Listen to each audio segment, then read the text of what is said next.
We're recording now. So the reason why we are here is because I got on TikTok and I saw you post a video saying you've been up since 2 a.m. Yes. And I commented in all capital letters, I never went to sleep. And then I messaged you on Facebook and you're still awake. And I said, well, let's do this interview. So just to set everybody up, I had this grand idea that I wanted to interview Nana, and I decided I wanted to do it over Zoom. First time ever doing something on Zoom like this and recording it. I know they limit your time. I canceled Zoom. I used to do all my readings through Zoom because it was very user friendly, usually. And it was fine because I only ever was one-on-one. And at the time they were only charging for groups if you went an hour, okay? Then they started saying, no, we're now going to charge you to go an hour. And most of my readings are an hour or more. Mm-hmm. So I was paying them $15 a month. So I switched to Google Meets. Can you record stuff on Google? Really? Yeah, it's the same.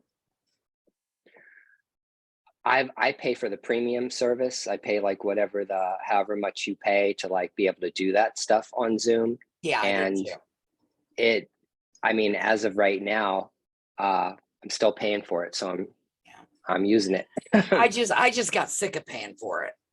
The only issue with Google Meets is for some reason people with iPads don't connect very well.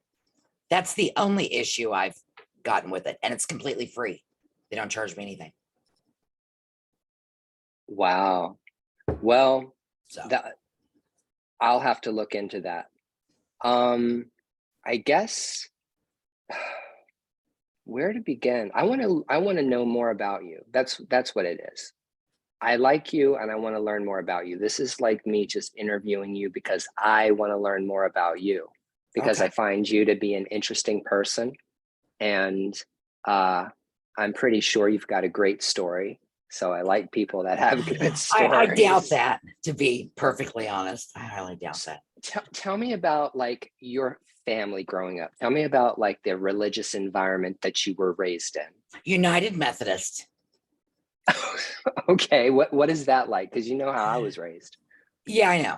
That was not far from being a witch. Or really? a pagan. Yeah. United Methodists are really easygoing people. You know, they like to play cards. They like bourbon and Coke. They mind their own business. You know, I grew up. My grandmother raised me. Okay. And I grew up in a really small town in Kansas. Okay. And I actually got married to Papa in the church that I grew up in.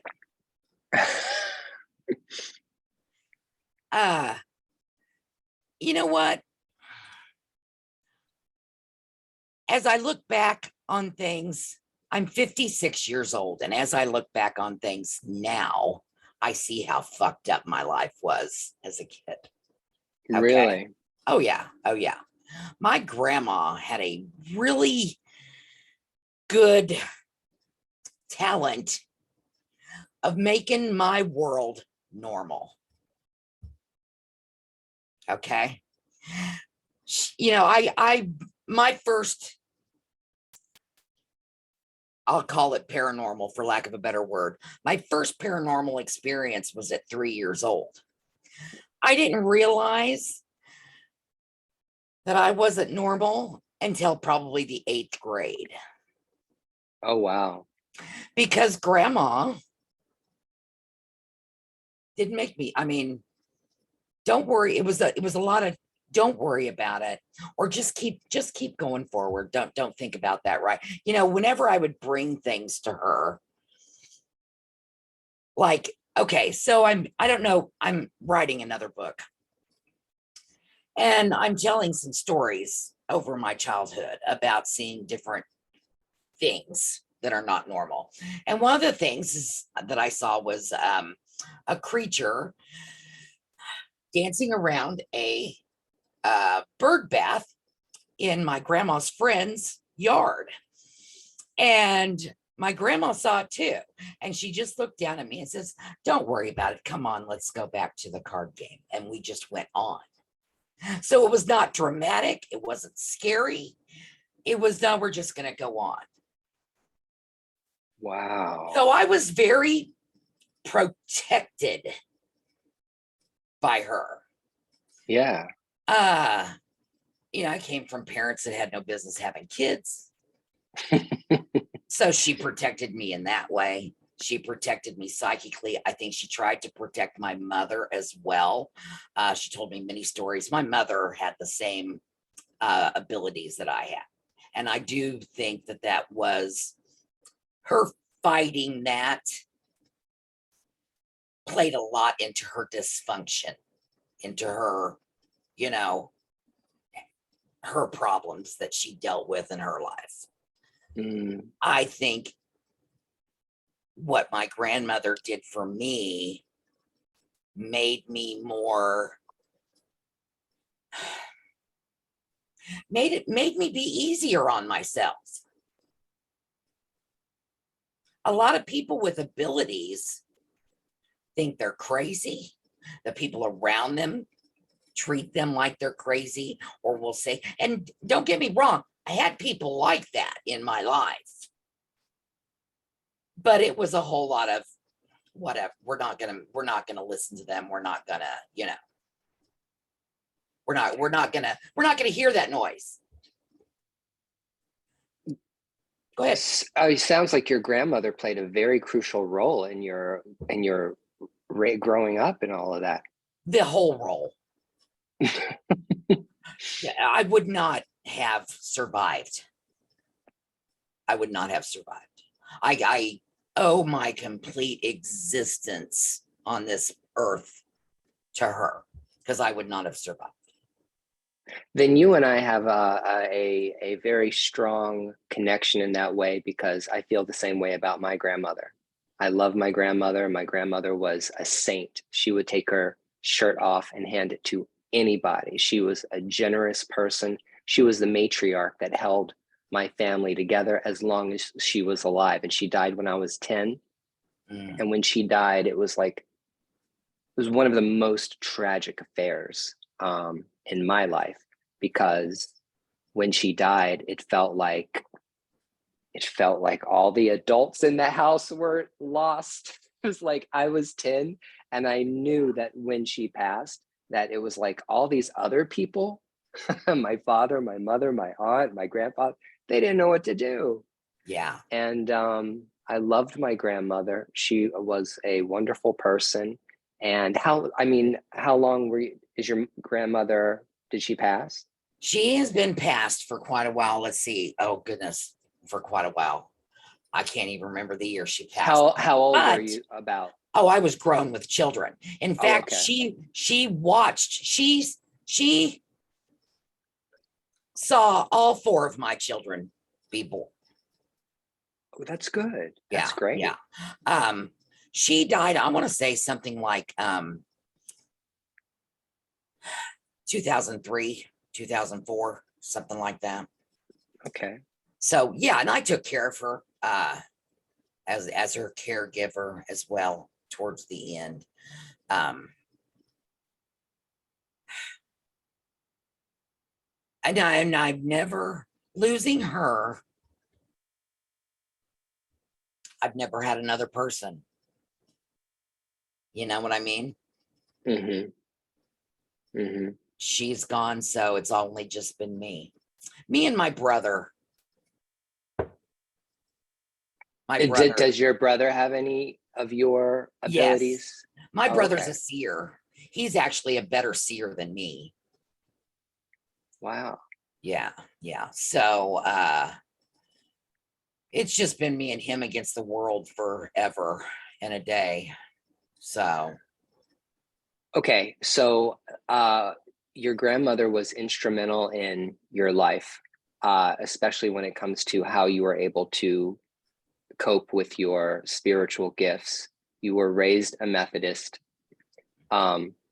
pretty laid back. So how did you actually find or get on the path that you're on? Like, when did you actually find direction or know? Or how, just tell me about your witchling blossoming. Okay. So you have to understand that I come from before the internet.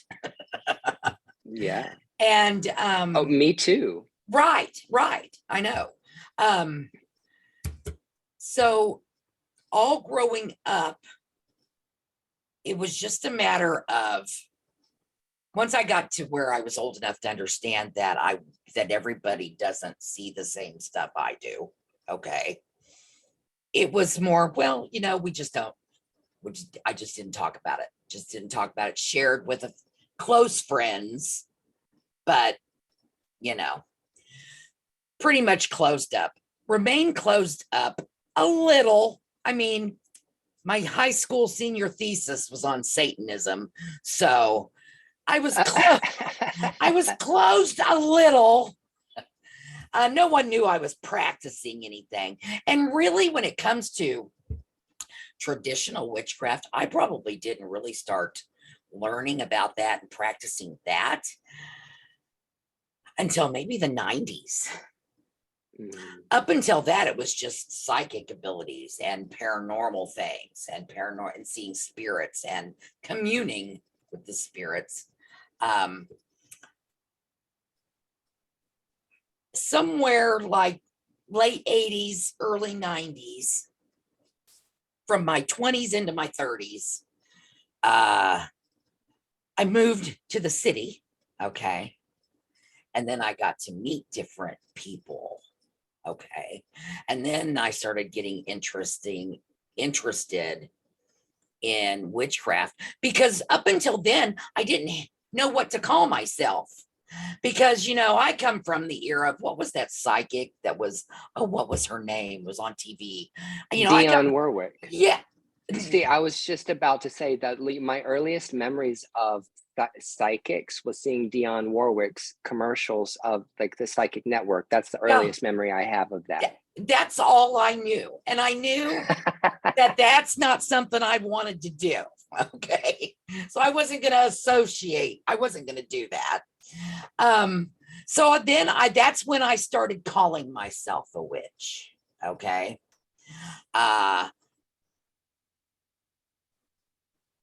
I was introduced, Wicca was really, really big in the 80s and late or early 90s. And then really, that was kind of all the info you could get. For, I didn't have internet. And so, but again, I'm not obedient enough to be part of a religion. I'm just not. It didn't, Christian religion, I'm just not obedient enough. I'm not, it doesn't work for me.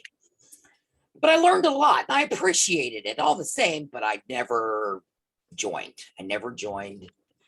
And I just kind of did my own thing. And then in 2015,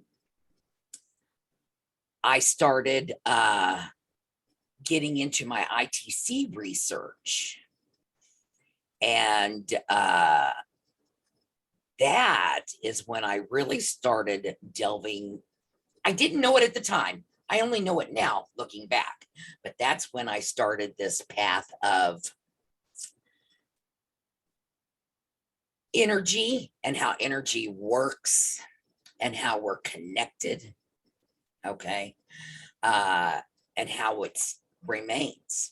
And at the time, I think the CIA, that was around the time the CIA had released all of its documents on how they did the remote viewing and how, their research on the same subject. And then in 2020, like everybody else, I found TikTok. And at first, I was like, oh my God, this is horrible. Yeah, right. Okay, because I saw all these witches, okay, talking crap I'd never even heard. I mean, it was, and they still to this day. And I didn't know quite how to handle it.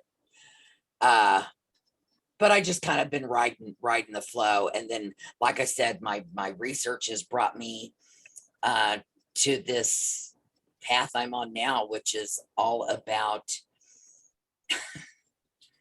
this energy that for some reason the powers that be don't want us connected to. Can I stop you for a second? Do Because it. you said ITC, and I'm stupid. I don't know what that means. Could you define that so I And feel you'll like have I'm to on the same guide page? me because I tend to ramble and I tend to jump. So don't be afraid to stop me from talking. ITC is interdimensional transcommunication.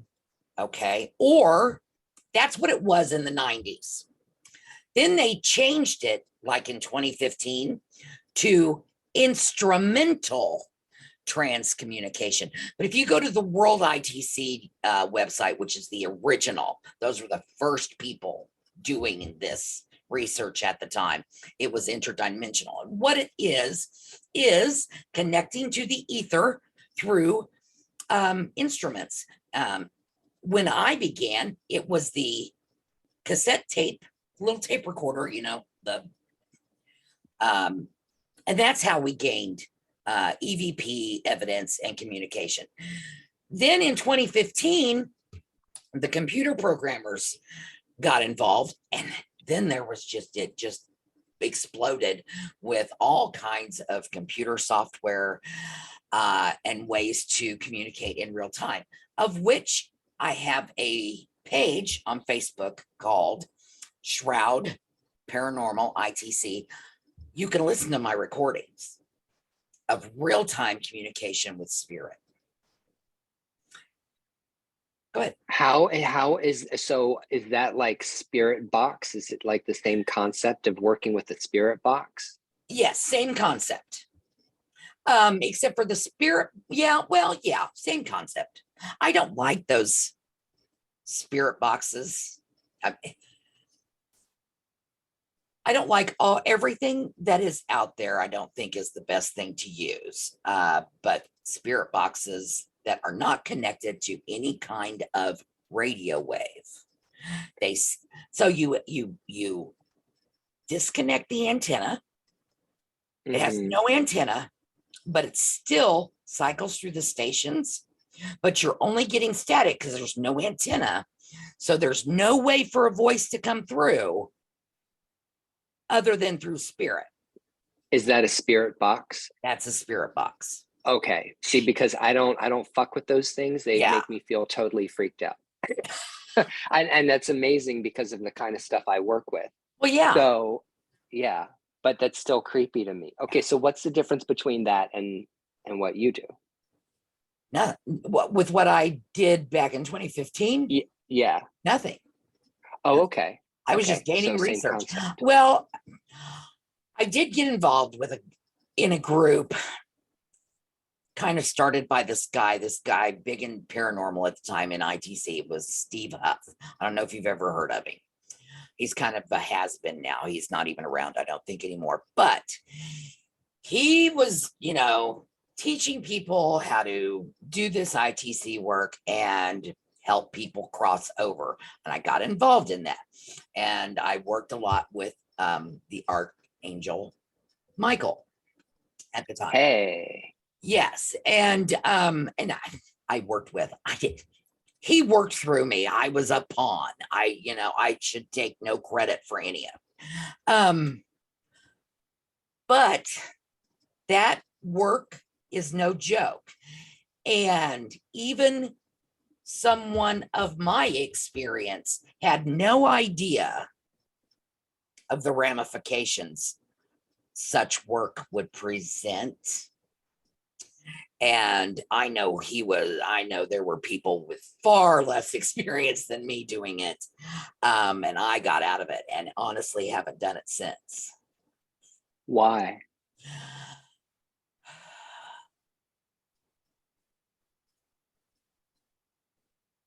when we were dealing with a group of spirits, this is just my understanding to date. I don't want to claim that I have a clear understanding because I don't think I do. But in trying to make sense of it, what I think we were doing was communicating with a low vibrational class of spirit. These were people that they weren't going to ascend. They weren't going to move on. They were stuck somehow. And the problem with that is there were a ton of them. Mhm. And once you turn that open sign on at your door, Mhm. next thing you know, you don't have a minute's peace. Mhm. And I just got out of it, closed the door, completely closed the door so tightly that it was probably 5 years before I picked my psychic abilities back up. I stepped away from the whole thing. Reading people, everything, anything. And I had to, well, it was just kind of like having to relearn a skill. I mean, so did it make you afraid? Did it like unnerve you? Like interacting with these I felt entities? very unequipped Mm. because I did not have the training I should have had to do that kind of work. Okay, so what kind of training do you feel like you didn't have? I did not have the kind of training that Is you. it like Okay. is it like spiritualism? Because I mean, like what? Because I know there's people that I know a friend. I have a friend. She's my friend on Facebook and on TikTok. She's a paranormal investigator. She does all of this stuff with the boxes and everything, and goes to the That's places where different. there's spirits and That's stuff like that. different. Right, right. I know. Okay. But that is something very different from your traditional mediumship, psychic channeling Right. person. Okay. So If I were to do it, I probably would have no problem doing it now. I'm not going to. Okay. I didn't know how to, I didn't have control over my own energy. Here's the thing, when you are psychically interacting with other beings, alive or dead, makes no difference because they're energy. It's all energy. My energy is connecting to their energy. If I don't have control of my energy to where when I interact with you, your energy is coming to me and I let it go. Okay. If I don't have that skill to do that, you hear about people going, oh, I gave so many readings today, it just exhausts me. It used to exhaust me too, but not anymore. mm-hmm. Okay. If you don't have people who are mediums, these big these really good evidential mediums, they control their energy. They wouldn't be doing what they're doing if they couldn't, because they just wouldn't be able to mentally do it. No, I mean, I totally get it. I mean, I consider myself, just a small fry peon nobody that does this kind of work, but I totally understand. And you talk a lot about in your lives about energy. You've been talking a lot more about it. Mm-hmm. It seems like it's almost like your message. It's part of your gospel. It's like the gospel of Nana, the whole energy thing. It is. So I guess I'm trying to think about what you said that I had a question about. I'm interested about these entities. I'm interested to talk about how you feel or your views about the invisibles, the others, the people that share our space, either non-human or dead people and all of that. do you feel like you said that you were interacting with a group of spirits, and I believe that spirits move in crews. I do believe that they move in groups. They do move in spirit groups, to me. At least that's my understanding. You said they didn't want to elevate. How did you know that? Did they specifically say, "Oh, we don't want to elevate"? Like, what would? How did you come? How did you make that determination? Because they hadn't elevated. So, is it because of what they said, like their behavior? It's because they were there. They would not have even been there had they known how to elevate. As energy, as okay, we have an innate, our spirit, our energy, whatever label you want to put on it, okay, has an innate desire to ascend. It's an eternal desire. Your spirit's work is to grow and ascend. It's literally as simple as that. If I come across energy that is stagnated and failed to ascend, there's a problem. So how would you translate that, like in comparison to like working with people? Is it like the same concept, like when you meet somebody and they're stubborn, or they won't move, or they won't change, or they won't grow, they won't evolve? This is literally my theory. I have to say that. I base this theory on experience, okay? It was my opinion at the time, and still and remains this way. This remains my opinion. What your okay, so you're very connected to your ego, okay? As we all know, okay, how strong our egos are.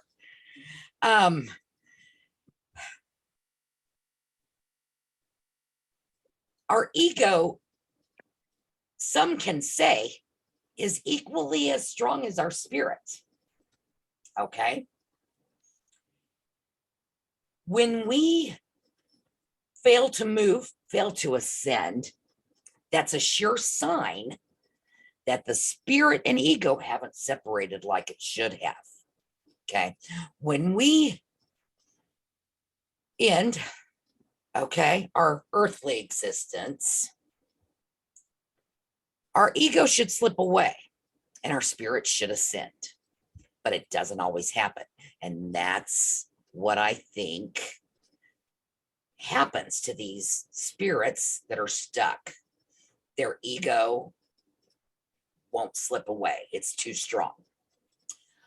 I also theorize that you will find this in humans that are alive, that are very disconnected from their spirituality, don't recognize anything spirituality.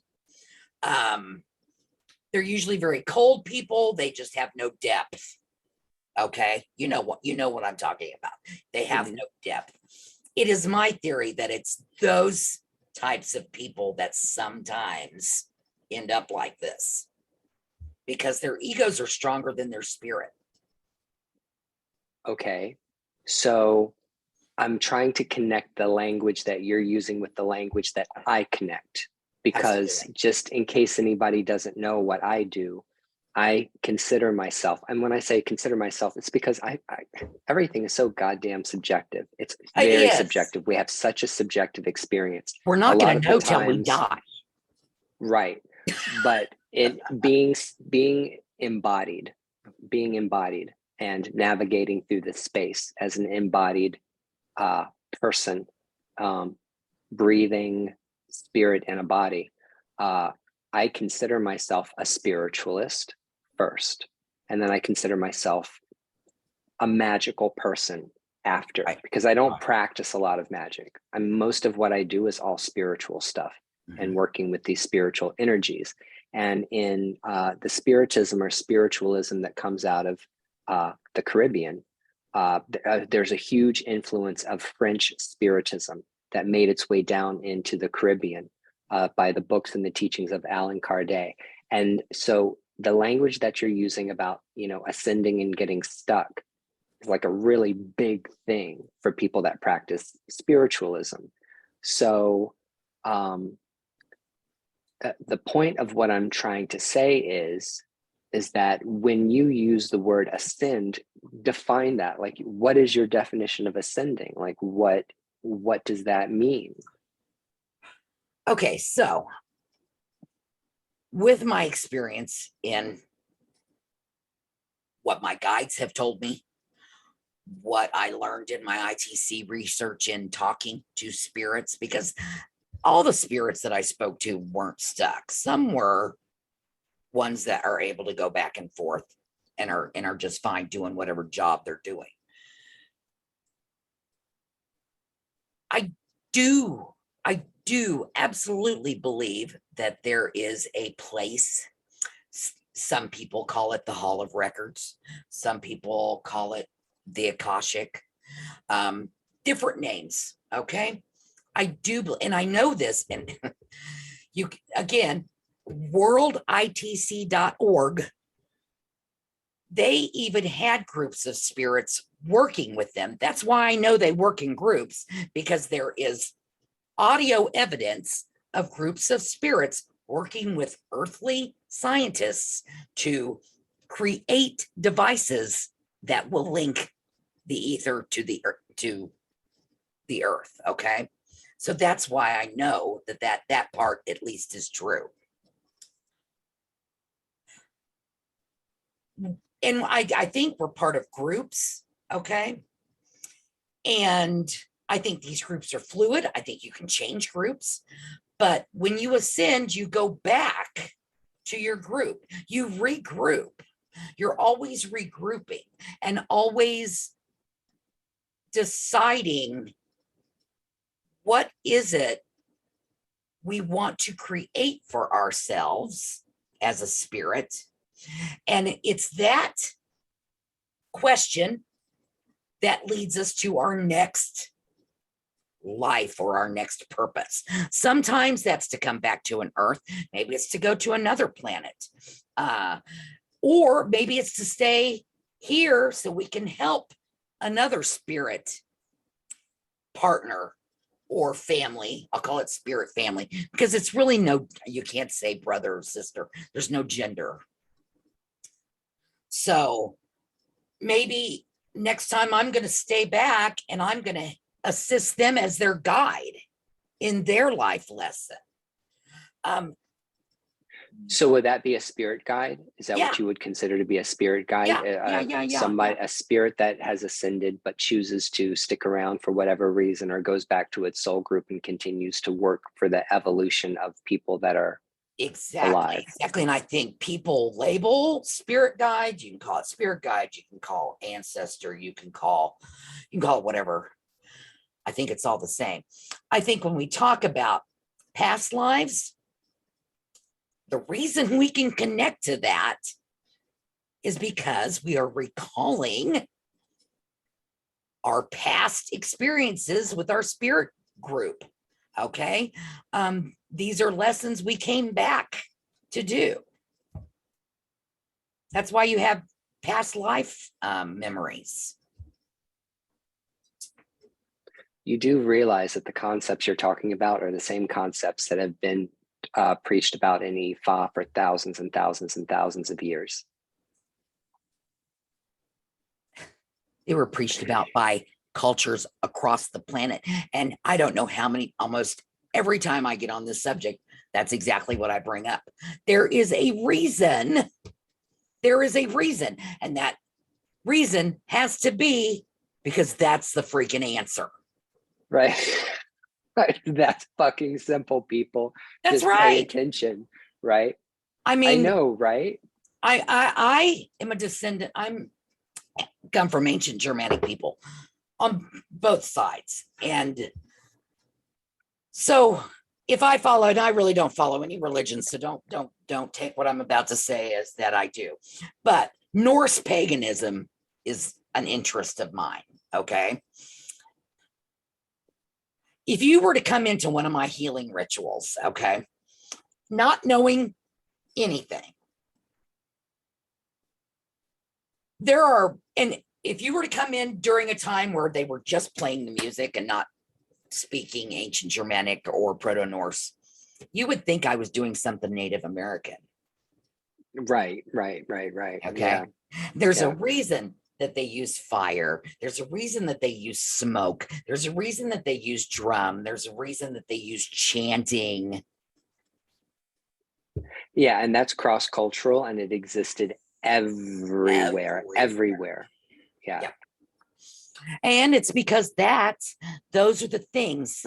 It's all about energy. It's all about vibration and frequency. And it's those things that put you in that frequency or vibration, and that facilitates your ability to connect to the quantum. Okay.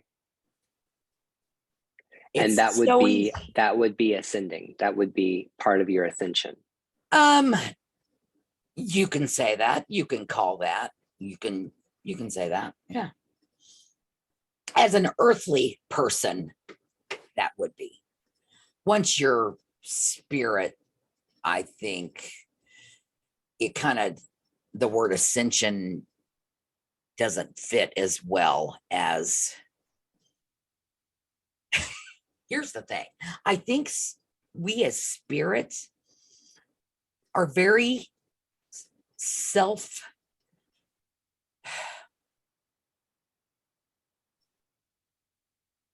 self-serving. That's what I'm trying to. We're very self-serving as spirit. Everything we do as spirit is to serve the self. Now, it's not the same as me as an earthly being serving the self, because then I have to bring in ego. Spirit doesn't have ego, but spirit constantly wants to learn, constantly wants to change, constantly wants to move. Okay. Energy doesn't like to be kept. What happens when we try to contain energy here on Earth? Oh, it bottles up, and then it becomes explosive because That's right. it needs a release one way or another. If it's not released, it creates this toxic environment that just Right. either implodes on itself or rages out in every direction. Right. So spirit likes to move. So spirit is self-serving in the fact that it's constantly learning, it's constantly moving. So in a way, you can call that ascending, but it's not the same. Go ahead. Okay.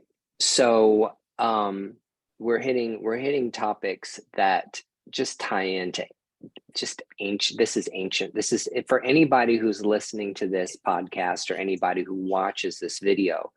That is thinking, man, this is some crazy new age shit. Oh, It's really not. It's not. yeah. These concepts have been around for a very long time. Each culture has had a different language they were speaking in and a different way of expressing it metaphorically, because we can only speak about these higher spiritual states of consciousness in metaphor, because it's impossible to talk about these things and being tangible because they're intangible. But as far as a person, we're just going to say a person, like when you look at me, you say, that's Ryan, and you say, or Philip, or whatever you want to choose to call me, hey bitch, whatever you choose to call me. When you see me, my personhood, you see this, what looks like a solid singular entity. But do you believe that there are different parts of the person? Like I would say that when I die or when I pass on, this physical body, which is just constituents made of physical matter that gets thrown into a hole, and dirt is thrown over top of it, that it literally just decomposes and goes back to the earth, and it just recycles itself. The physical matter just is constantly recycling itself, even if it takes thousands or hundreds of thousands of years. It's recycling itself, the physical. But do you believe that there is a separation of spirit and ego? So I would say there's a tripartite. Do you believe in the tripartite concept of the self, that there is spirit, there is ego, and a physical body? I think the ego and the physical body go together.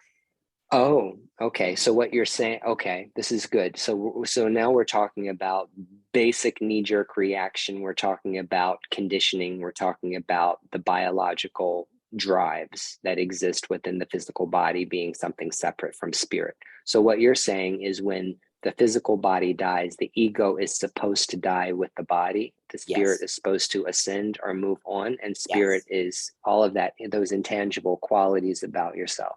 But ego is very strong.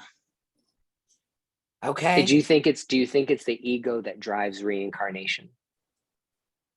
No. Oh, I okay. think no, not at all. I think reincarnation is our explanation, okay, for lack of a better word. That's when we're coming back because we want to learn more. We're coming back for whatever reason. Okay, we're coming back for. Now, do you think that that's kind of like a choice that spirit makes? Because there are some Absolutely. people that believe that you have no say in it. You know, No, once the spirit you have leaves the all the body, it say. gets caught up in this kind of cosmic, a dishwasher, and then No, gets spit out on the yeah. other side of somewhere. Nope, you have all the say, all the choice to come back or not. That's interesting. Yeah, I think you do. I do believe that you do. Is that based on your conversation between spirit and also Yeah, your it is. research? It's based on yeah, because I asked questions. That's why church never that's why they didn't like me to church. And I don't always get the answer. I don't always get a straight answer either, because I do feel like, here's the thing, our lessons over here don't work unless we forget. Okay, so when we're born and we take that first breath, and that's when, to me, in my opinion, that is when you become alive as a human, is that first Spirit, breath. absolutely. That's We when have the same spirit, viewpoint on that. that's when First breath is when spirit enters, enters the body. and you forget.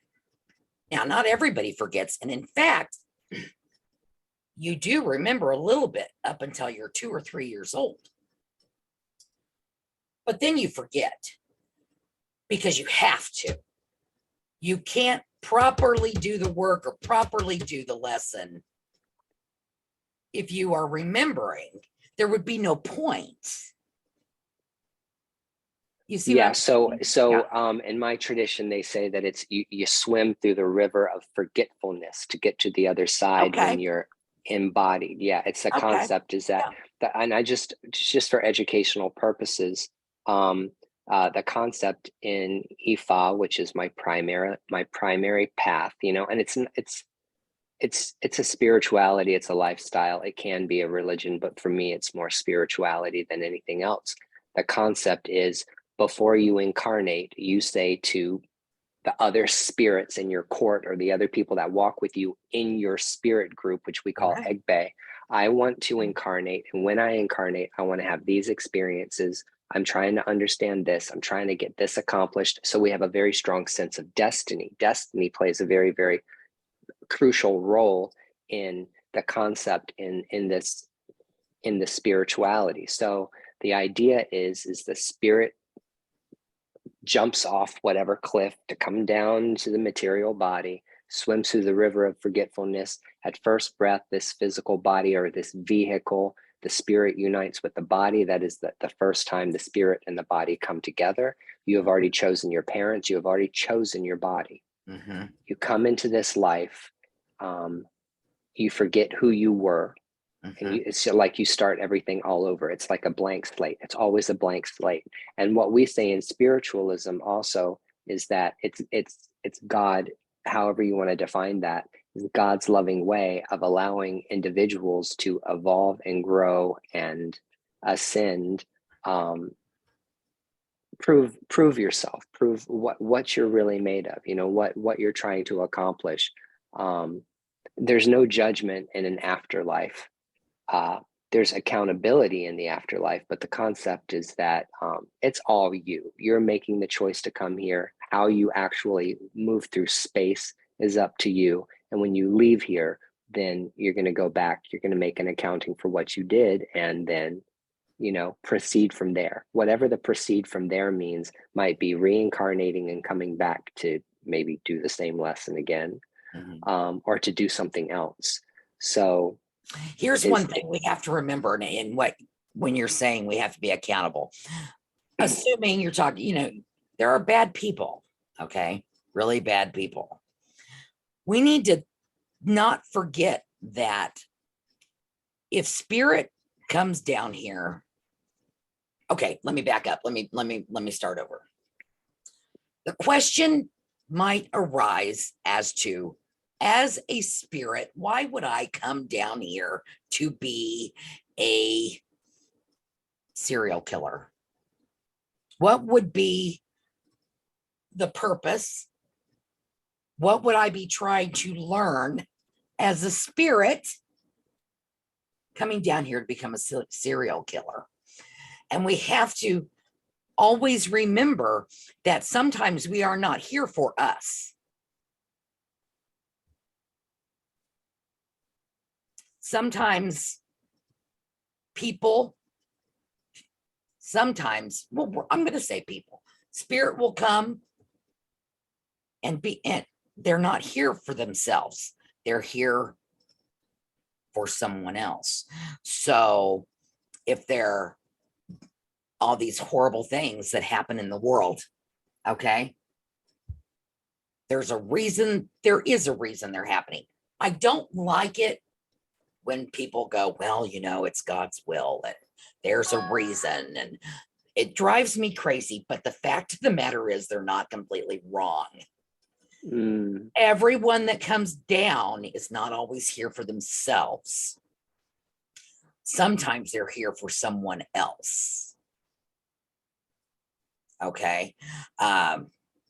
Just like children that pass away young, which thank God that never happened to me or any of my children is what I mean. But that spirit came for a short time, not for them.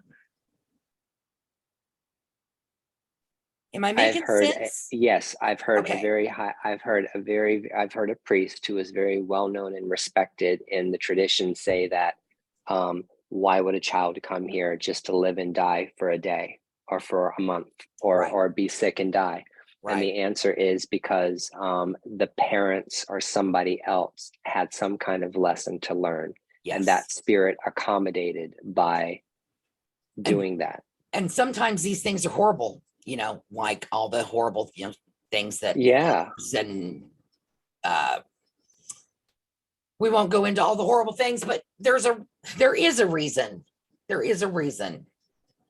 So do you feel like the world is deterministic, or do you feel like there's like it's 50% deterministic and 50% free will?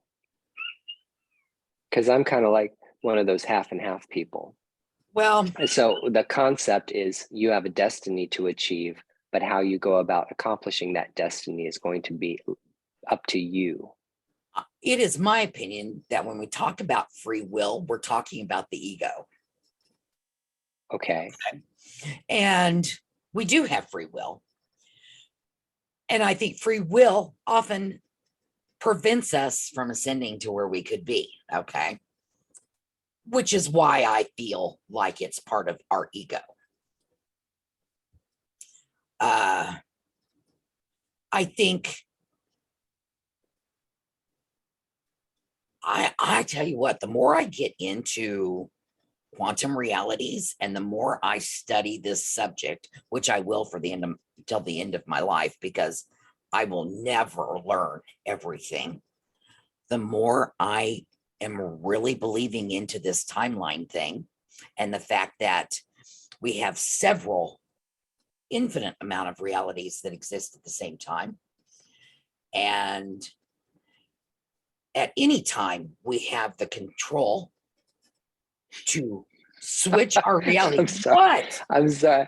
I'm laughing because I'm totally there with you, and I'm not laughing at you. I'm laughing at the circumstances. There's a kind of there's all this irony or this kind of divine comedy that's being played out. This divine drama. It's the same concept in Hinduism of we're all here to play our role, and we're all wearing this mask, and it's all just this thing. But that just hits me. It hits a funny spot that just made me laugh. Well, it's like, well, you can't really do anything but laugh. Well, hopefully you're laughing because you may as well. Yeah. No, I mean, I did. I used to hear this crap that I'm spewing out of my mouth right now and think, what the fuck? You know? But I'm telling you that the more I study it, the more it's being proven.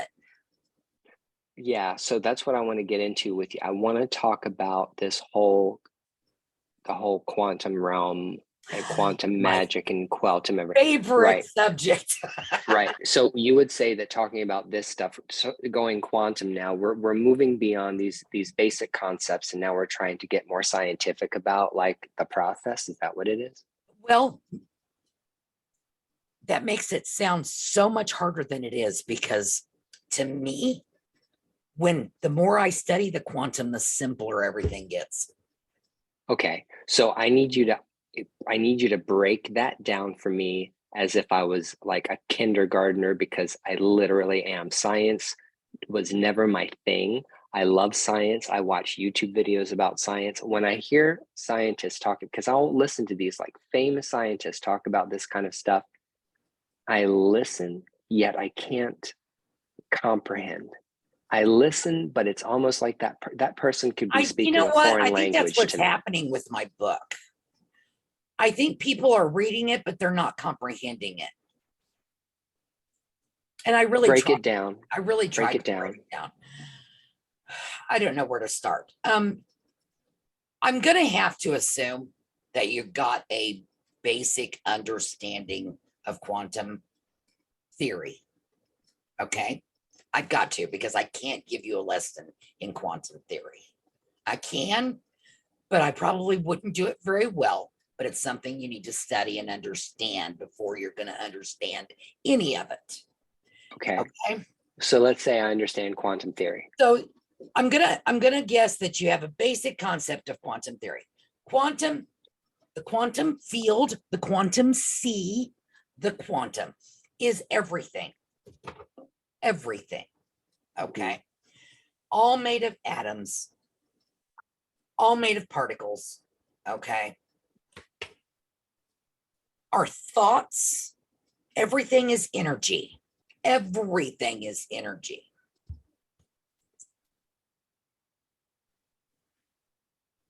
Trying to think of a good example. Well, I mean, like the whole concept, and tell me if I'm wrong. The concept is like everything is a wave until you examine it, then becomes a thing. It breaks down to like a specific thing. But if you're not looking at it, it's just going to continue to do its thing, and it's going to That's be a part of wave. it. When we're talking about You're waves, we're talking talking about about observer effect.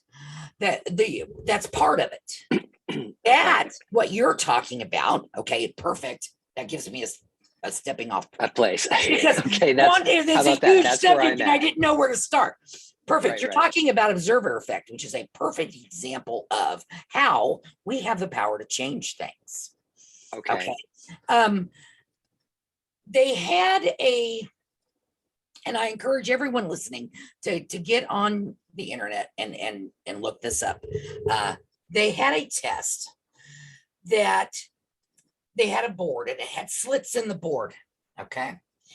And they pushed Particles, atoms, right? particles through this slits in this board.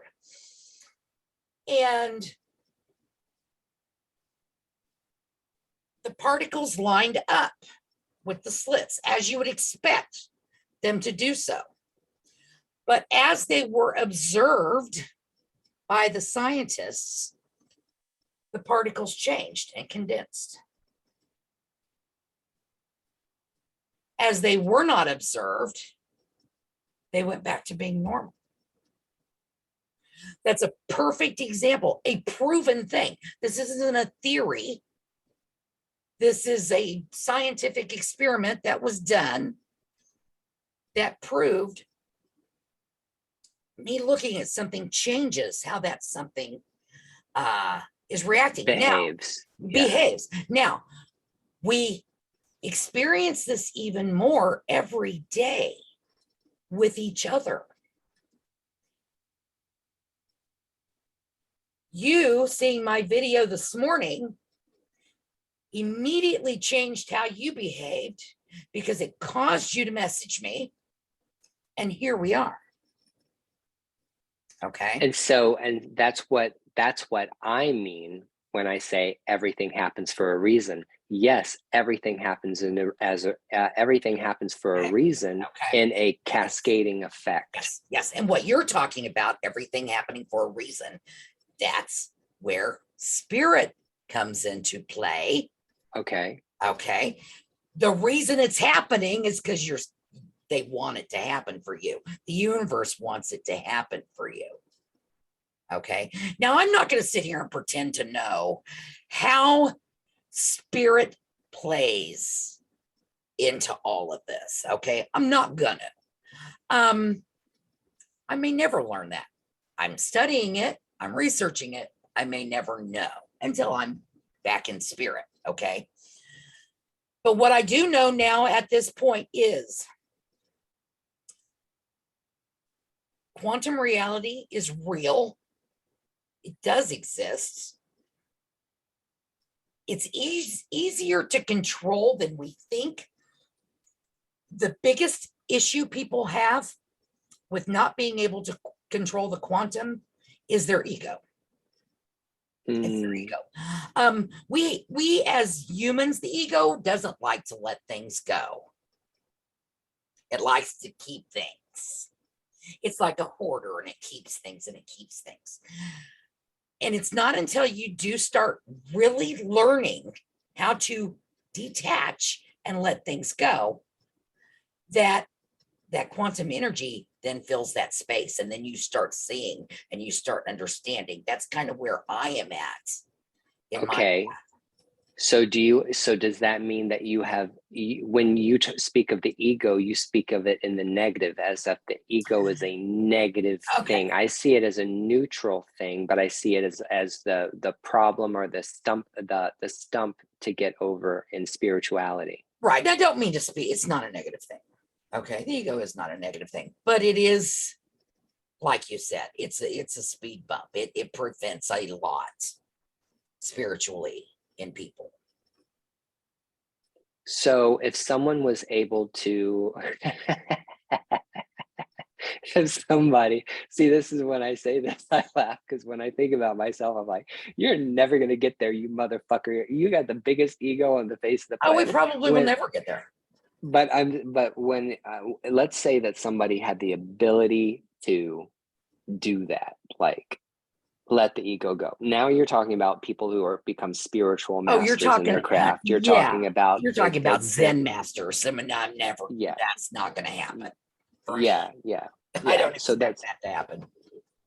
But there are people that exist, and they are the Zen masters, and that is true. And they are the quantum and physical body with nearly no ego. I with zero ego. But so, okay, so what does someone like with zero ego look like? How could you know that you're coming into contact with one of these Oh gosh, quantum Zen I masters? can. I've never been in contact with one, so I don't know. But I can only imagine that I would know if I came in contact with one. I would know immediately. I mean, you're a meditation teacher like me.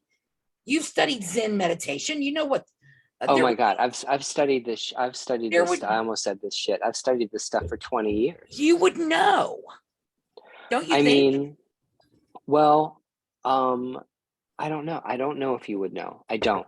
I don't I think I would necessarily know. know if you would know, because of the fact that we walk around with an ego, and you absolutely have to have an ego, or some kind of portion or a slice of ego, to be able to operate in the world. I feel like if you didn't have that ego, you would literally be somebody who is sitting in a meditation posture, and there's a physical body there. There's Okay, an energy that you can perceive, but there's it's almost like a featureless blank to an outside observer, because that's so quantum, you can't see it. and I think those are the guys that drink the pine tar and mummy themselves up till they die. Those monks, Yeah, yeah. yeah, those are the ones. So Those are the ones. I think the more you have to say about spirituality, sometimes the farther you are away from it. I mean, but there is a function, like that's the problem. The problem is that we can sit here and say, Yeah, the ego is a speed bump to spirit being able to obtain the quantum. We have to have some level of ego to function in the world, or else we would be mashed potatoes on the floor. But then you're like, how do you balance that ego with spirit? And when you're thinking about someone who is highly spiritually advanced, you're thinking about someone who's, is it making peace with yourself? Is it about making peace with yourself and being okay with who you are and just being able to live with the condition of being a spirit embodied? And it's almost like, well, what do I do now? I got to do this again today. I mean, I try to wrap my mind around how somebody like that functions in the world. I think what you're saying is definitely a step towards, but I think what you're failing to realize is once someone were to get to that level of ascension, okay, we'll call it that, Uh-huh. Uh-huh. there is no functioning in this world. There is a concept of the rainbow body that exists in Buddhism, and that they say that it's very difficult to achieve, but people have seen it actually happen, in which, and it's usually, this is a Buddhist thing, that a Buddhist monk will be sitting there and meditating in front of his students. They'd be meditating together. This person starts to rise up. Their physical body seems to detach from gravity altogether. Right. So, and as they're rising up and they're starting to lose gravity, that literally they disappear, like literally poof, be gone. And the only thing that's left is like a haze or an energy that looks like some kind of rainbow. That's the rainbow body. That's what's That's left what behind. I say it all the time in my lives and when I'm talking to people. If you reach that level, then you're not even here anymore. Okay. Spit out my coffee. So it's not like, you're ever going to be able to interview a Zen master because they're not here anymore. Okay. They move on. And so that's what I mean by that. And so, yeah, in my opinion, ego's gone. Yeah, and in Taoism, they call them the immortals. They're the people that literally, and then there are people that literally can appear or disappear, appear or disappear at Right. will. And they're not out in public and they're not walking the streets. They're Yeah, in a cave on a mountain somewhere. yeah, Yeah, being one with, whatever. all things. All things. Yeah. So for us to put them in the context of normalcy, that's why it doesn't make any sense. Yeah, and here I am over here fighting with somebody on TikTok about whether or not you can put, an oil into. I tell you, I know. I see things all the time, and I think, So whenever Buddhists talk about that concept of illusion, that concept of Maya, are getting caught up, I think that's what it is. It's like being a person that exists in the. I think this is like the realm of duality. Being a spirit embodied is really, you got spirit and you got a body, and it comes together, and now you've got this whole yin and yang, male and female, positive and negative, whatever two charges it takes to be able to make the thing happen. absolutely, yeah. And I think the nature of it is to pull you in, to get you involved, to draw you in. Like there's just a natural human um, desire to just be involved, to put your nose in everything. You know what I mean? Well, here's what I find. It's the whole having to be validated. Mm. Everyone's got to be validated. I think a big step on the spiritual path is not requiring validation and being at peace with yourself. And that is what the study in the quantum brings to you. And that's kind of what I am preaching it. I am it's called quantum occultism, in fact. And that's exactly where I try to get people to go. So how does that can you also apply that to like chaos magic, or people that practice chaos magic, or quantum magic, or quantum sorcery? Yeah. Chaos magic is when people get in peace from all kinds of places and use it in their practice. And I don't think that's wrong, but anything's wrong with that. As long as you're not disrespecting a particular culture, I don't think there's anything wrong with that. Because here's what I'm learning. all of these things, all these ingredients and all these tools and all these things serve a purpose. Okay. They're all energy. Okay. This Angelica has energetic properties, specific energetic properties. Okay. Those specific energetic properties connect me. Now we're into string theory. Connect me to a particular point in the quantum sea. Okay. So that's why you hear people like Witchfoot and Bree Witch and all these, and Uncle Bert talk about it's in ingredients matter. Ingredients matter. Okay. I'm not going to connect to the same point with this Angelica that this cumin is going to connect me to. Right. Okay. It's not going to do the same things. Mm-hmm. Same with my, incense or my candles, or anything else. They're all tools that connect me energetically into the quantum. Okay. So. Oh, can I ask? Yeah. So yeah. would that also apply to sigils, spiritual symbols, Yes. mantras, yes, prayers, yes. Reiki, and all all of stuff? that, all of it. So, and it matters. Okay, if you want to do a particular, okay, let me put it this way. Could I shove a nail into a board using a rock? Probably. Would it be easier with a hammer? Yes. So the people on TikTok, and I'm going to start drawing in TikTok because that matters, because that's kind of like our primary playground right now for all of this fuck shit, which is, how do you feel about these people that don't recognize the inherent properties of things like herbs and say it's all intention? I don't feel anything about it. Whatever, that's their problem. But what you're saying is that it's not all intention, that things matter. Yes. No, it isn't. It isn't just ingredients. It isn't just tools. It isn't just intention. It's all of it.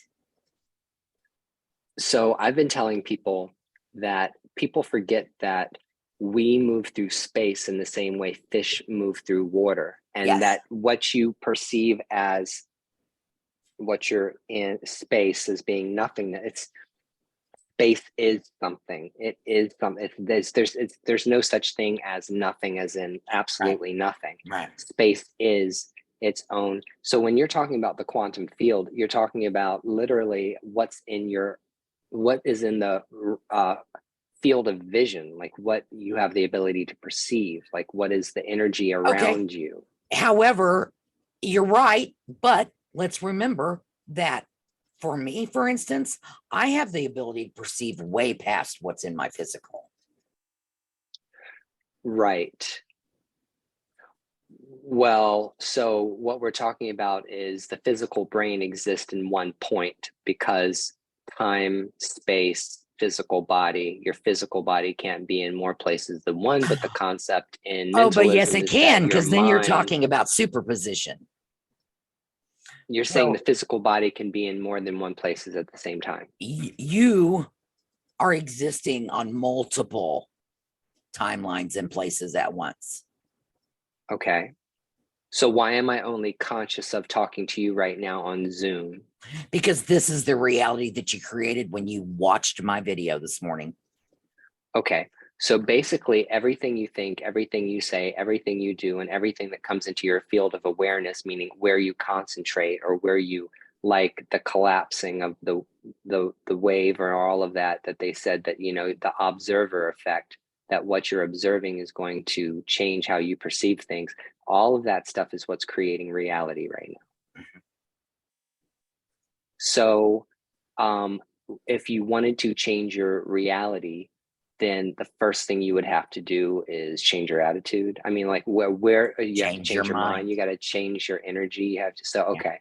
Yeah. So you're saying like the ability to shift your reality starts with deciding that you want to change something. Right. And now, as far as associating this, and this is for witch talk, as far as associating what you're talking about, that's why it's very important to be specific. Because here's the thing, the quantum gives you exactly what you ask for. And if you aren't specific, it gives you what it thinks you want. Okay. So it's kind of like Google. It's kind of like your algorithm. Yes. So here's the other thing I've been telling You know, an people. You and I are so algorithm, much you and I are more alike than not. Seriously. algorithm is actually a great explanation for the quantum, to be perfectly honest. Right. Well, I It mean, the is. thing It is. is like, I feel like I have to say I feel, because we have to talk about feelings, because feelings, emotions play a role in all of this. And Mhm. which is kind of like, for me, emotions are like spooky. It's like, well, where do the emotions really come from? You know what I'm saying? Yeah, emotions is one of the few parts that our ego plays with our connection to the quantum, because emotion is energy. Okay. Oh yeah. Um, if I'm really gonna hit somebody hard with some kind of baneful working, I want to be super, super pissed when I'm doing it. Right. Okay. I'm not just gonna do a baneful working on a regular Monday Yeah. when I'm feeling regular. If I'm gonna do a love spell, I need to be deeply in love for it to have any effect.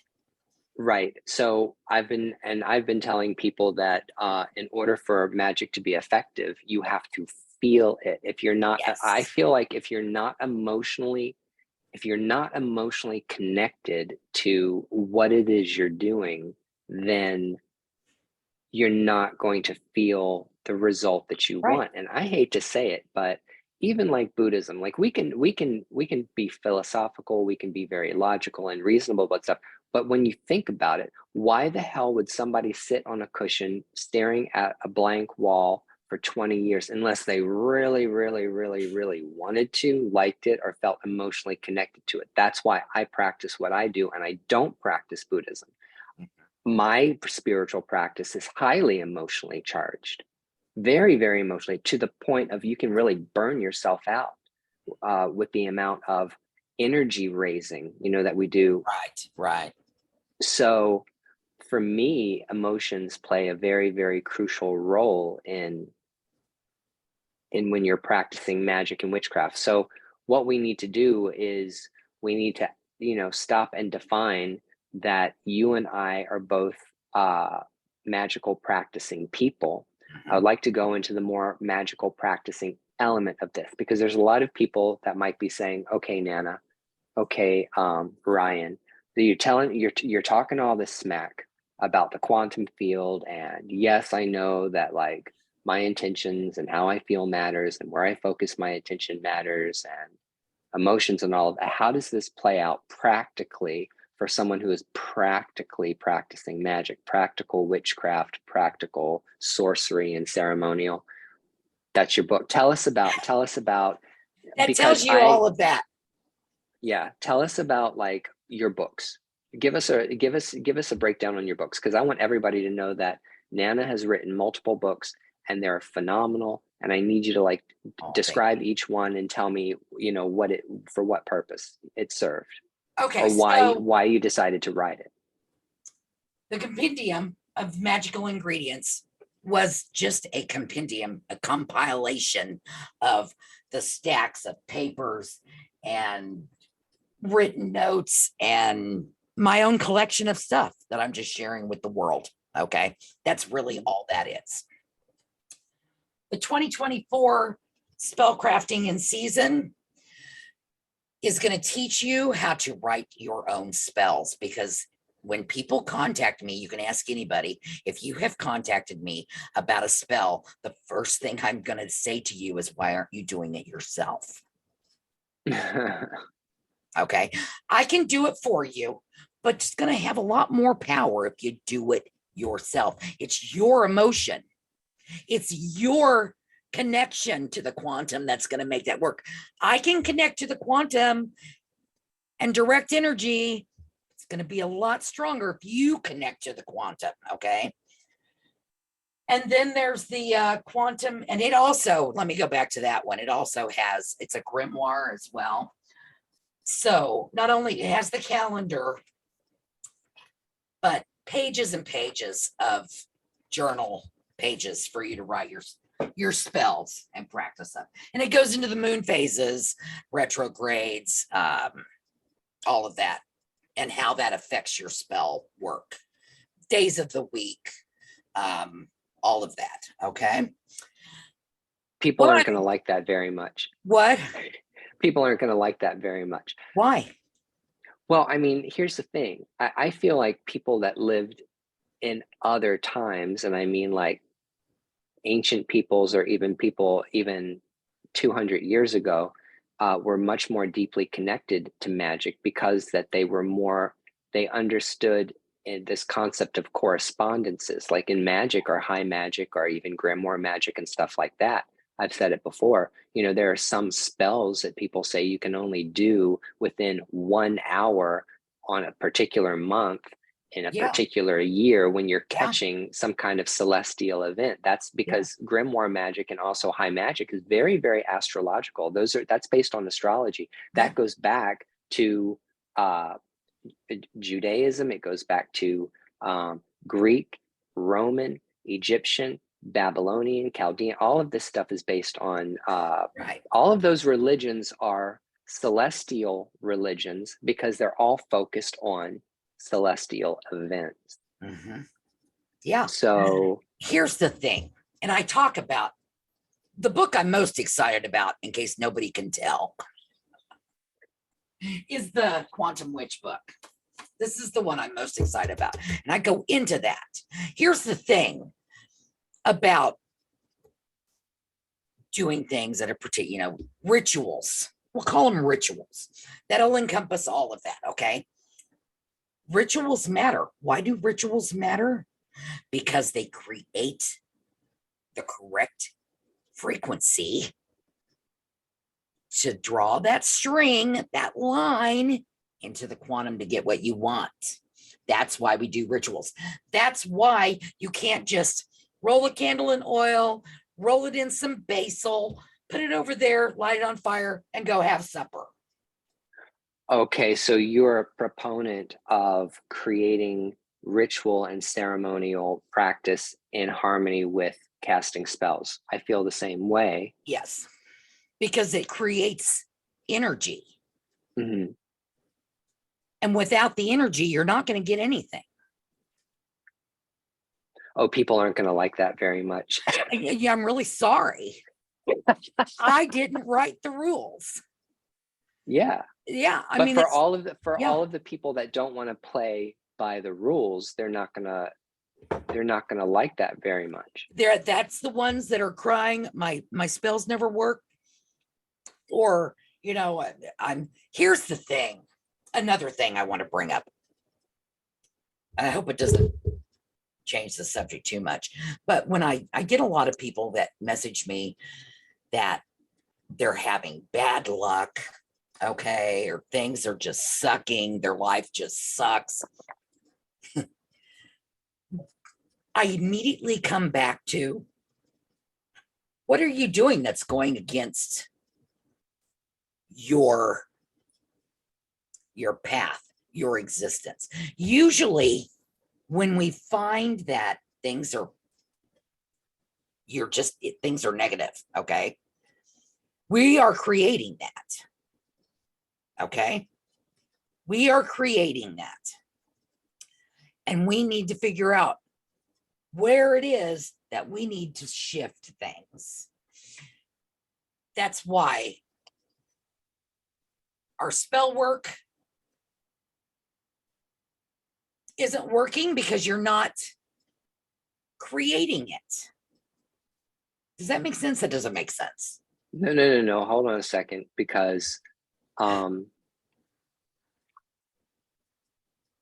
I think it's all about doing something half-assed opposed to actually putting the concentration. I think there's a combination of things that have to happen in order to do a successful ceremony and ritual. And I think one of them would be attention to detail, concentration. Concentration has a lot to do with it, because if you're not concentrating, there's no focal point. You can't focus your energy or intention. Like you have to, it's like concentration comes first. Concentration and attention to detail and proper crafting of a ceremony or ritual, regardless of what the hell you're trying to do, is the setup for being able to set the intention and to have the emotional reaction that is going to set that, I guess you could say, throw a rock off a cliff and it turns into a boulder, you know, by the time it gets to the bottom of the hill. Right. Because for me, that's kind of like the concept, you know, when you're casting a spell, it's basically like you're a pebble on the side of a mountain. But by the time, and the other thing is, this shit doesn't, I think sometimes it takes a while for it to catch steam. Like you can cast a spell, but there are some spells that you cast that you see immediate results. And there are some spells that will literally could even hit you years later. Yes. Divination works that way. And that's just part of that. I think that is just part of the mystery that we may or may not ever understand when it comes to how the quantum works. Okay. Because even in divination, I can think of my own personal experience, how decades sometimes later, something won't come about. Until then, you know, when I was in my 20s, I had a guy read my cards. He told me I was going to have 4 kids. And it was over a decade. And yeah, you had to have the 4 kids. Okay. Yeah, so yeah, I had a Vedic astrologer in my early 20s basically rip my life apart. And they told me that I would start living around the age of 40, that my life was going to change when I was 40, that my best years, my most productive years, I was going to get the most things done in my 40s. And here I am, 25. Like, are you kidding me? I have to wait another 15 years before my life actually starts rolling. Then when I got my hand in Ifa, and you know, the Orishas come down and they give you your destiny or tell you your destiny, is 100% on point. It's like the indications that come with this particular sign mean a person is going to experience these things in life. And if they would have told me that when I was 20, I would have been like, fuck you, I don't believe that. And I would have gone, but I would have still, and I think that it's almost good that I came to this later in life, because I can say there's no fucking way possible that these 4 guys that know absolutely nothing about me can do this divination and say, your life has been like this. Your life has gone this way, because it's pretty amazing. Divination can be amazing. It doesn't matter if it's a tarot card or some other kind of system of divination. Some of them are more complex than others. I find the more complex the system of divination, the more details that you're going to pull out of the situation. It's like a pack of tarot cards is going to give you different information than just a pack of oracle cards. Not that oracle cards are bad, but you're looking at oracle cards tend to be vague and broad, opposed to tarot cards that have very specific meanings. Here's the thing about that kind of thing. It can be a regular deck of cards, a bicycle deck. Right. If your tools are calibrated to you, then they're going to work for you. Yeah. Okay. Doesn't matter what it is. I can use this vape pen and put it and do a spinning thing, make it spin. If I've got it calibrated to be a magical tool for me for divination, then it's going to work for me.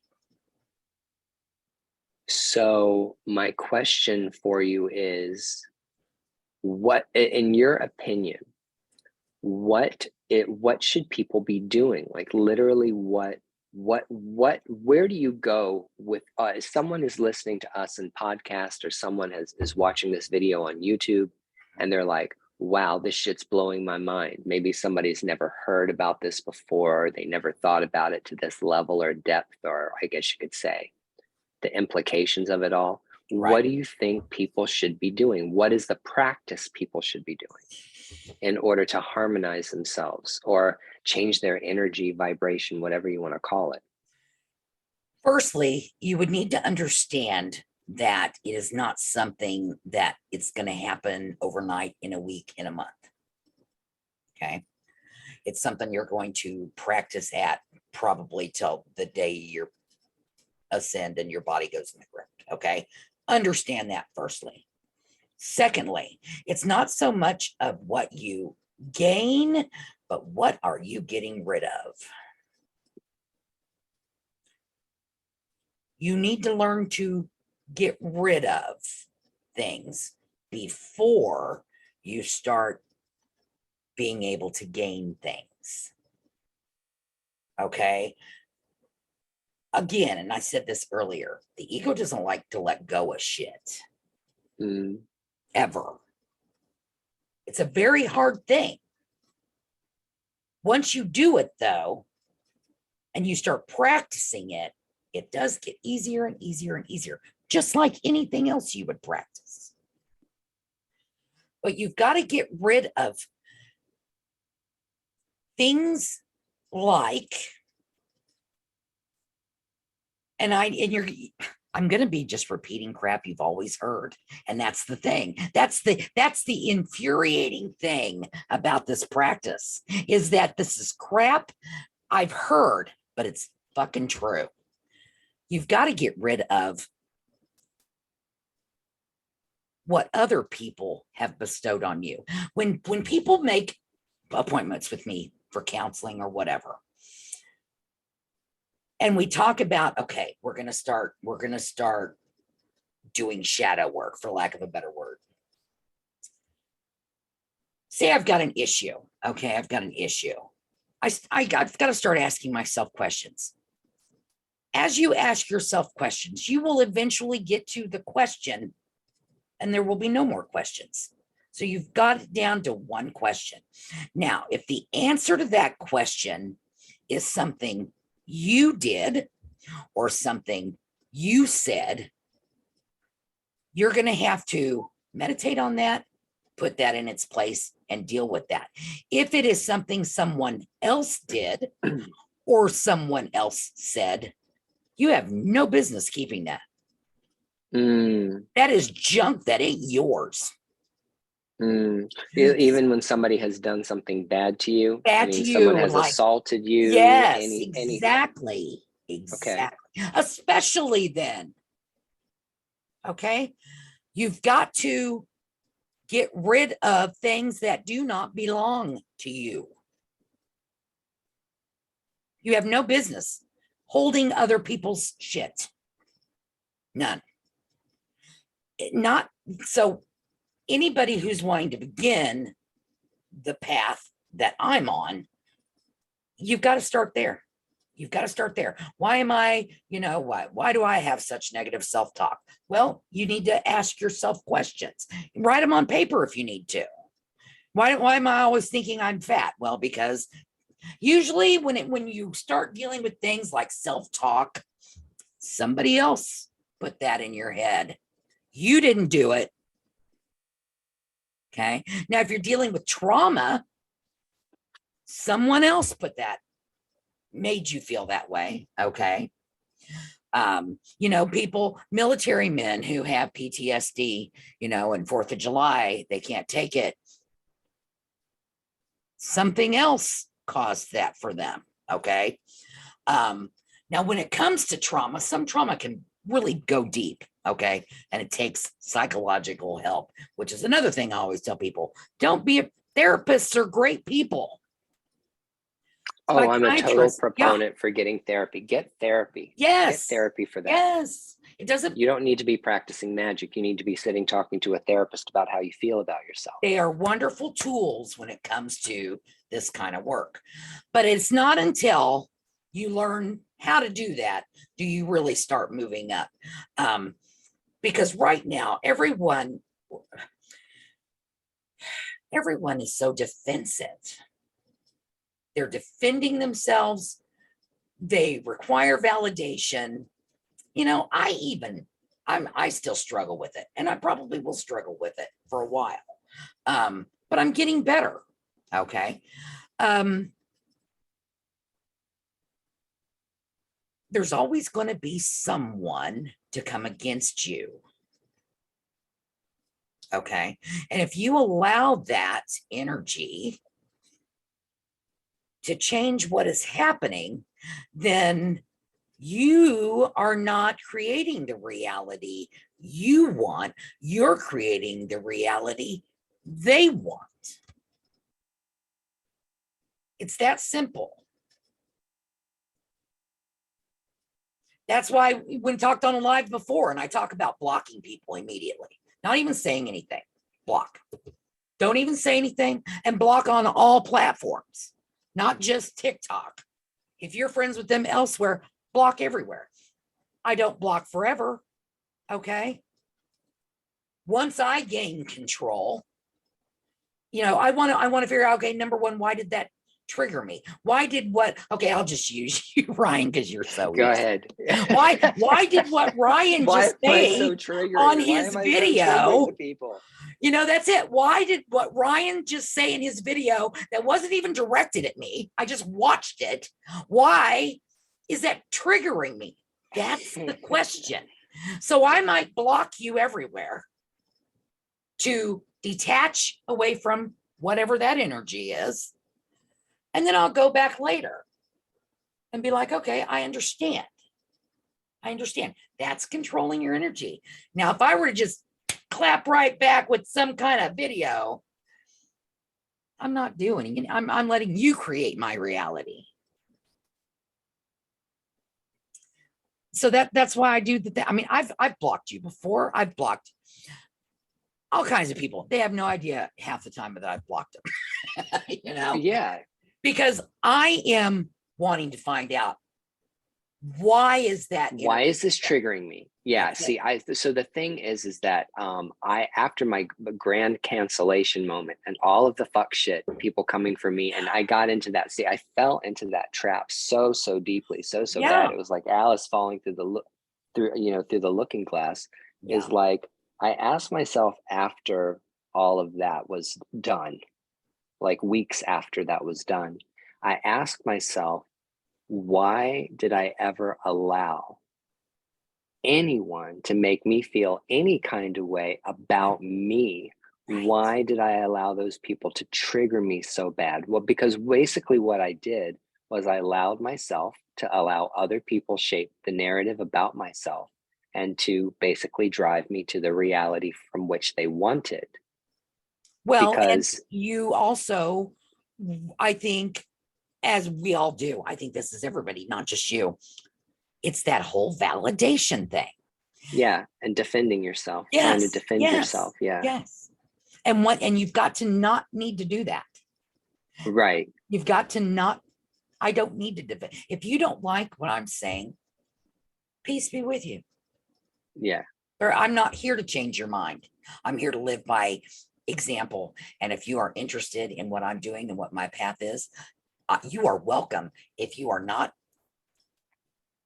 on your way, you know? Yeah, 100%. So basically, the other thing is having to break down and recognize my own triggers has been such an incredible, empowering thing, isn't it? Empowering, but yes. Like emotional liberation. There's an emotional liberation that comes from really sitting down and examining why am I feeling and acting and behaving and reacting in this kind of way? Why am I behaving? Questions. Yeah, you have to ask yourself questions. And I think that just requires like just a little bit of reflection, just a minor amount. It's not huge. Like when this, I guess that's a form of shadow work. I guess it's a So form of shadow work. I don't even know. I don't even understand shadow work. I don't understand the concept of it. I think it's an overused term. However, it's also a very simple term. And in reality, it does encompass what it all means. It really does, because you're looking at your shadow self. You're You're looking at your triggers. You're looking at the things that you don't want other people to see. So you're looking at that negative aspect of the negative aspects of your personality that you either try to hide or bury or don't want to come to terms with or can't be Right. at peace with or get Right. triggered by, that create these negative results. Yeah. Yeah. Yeah.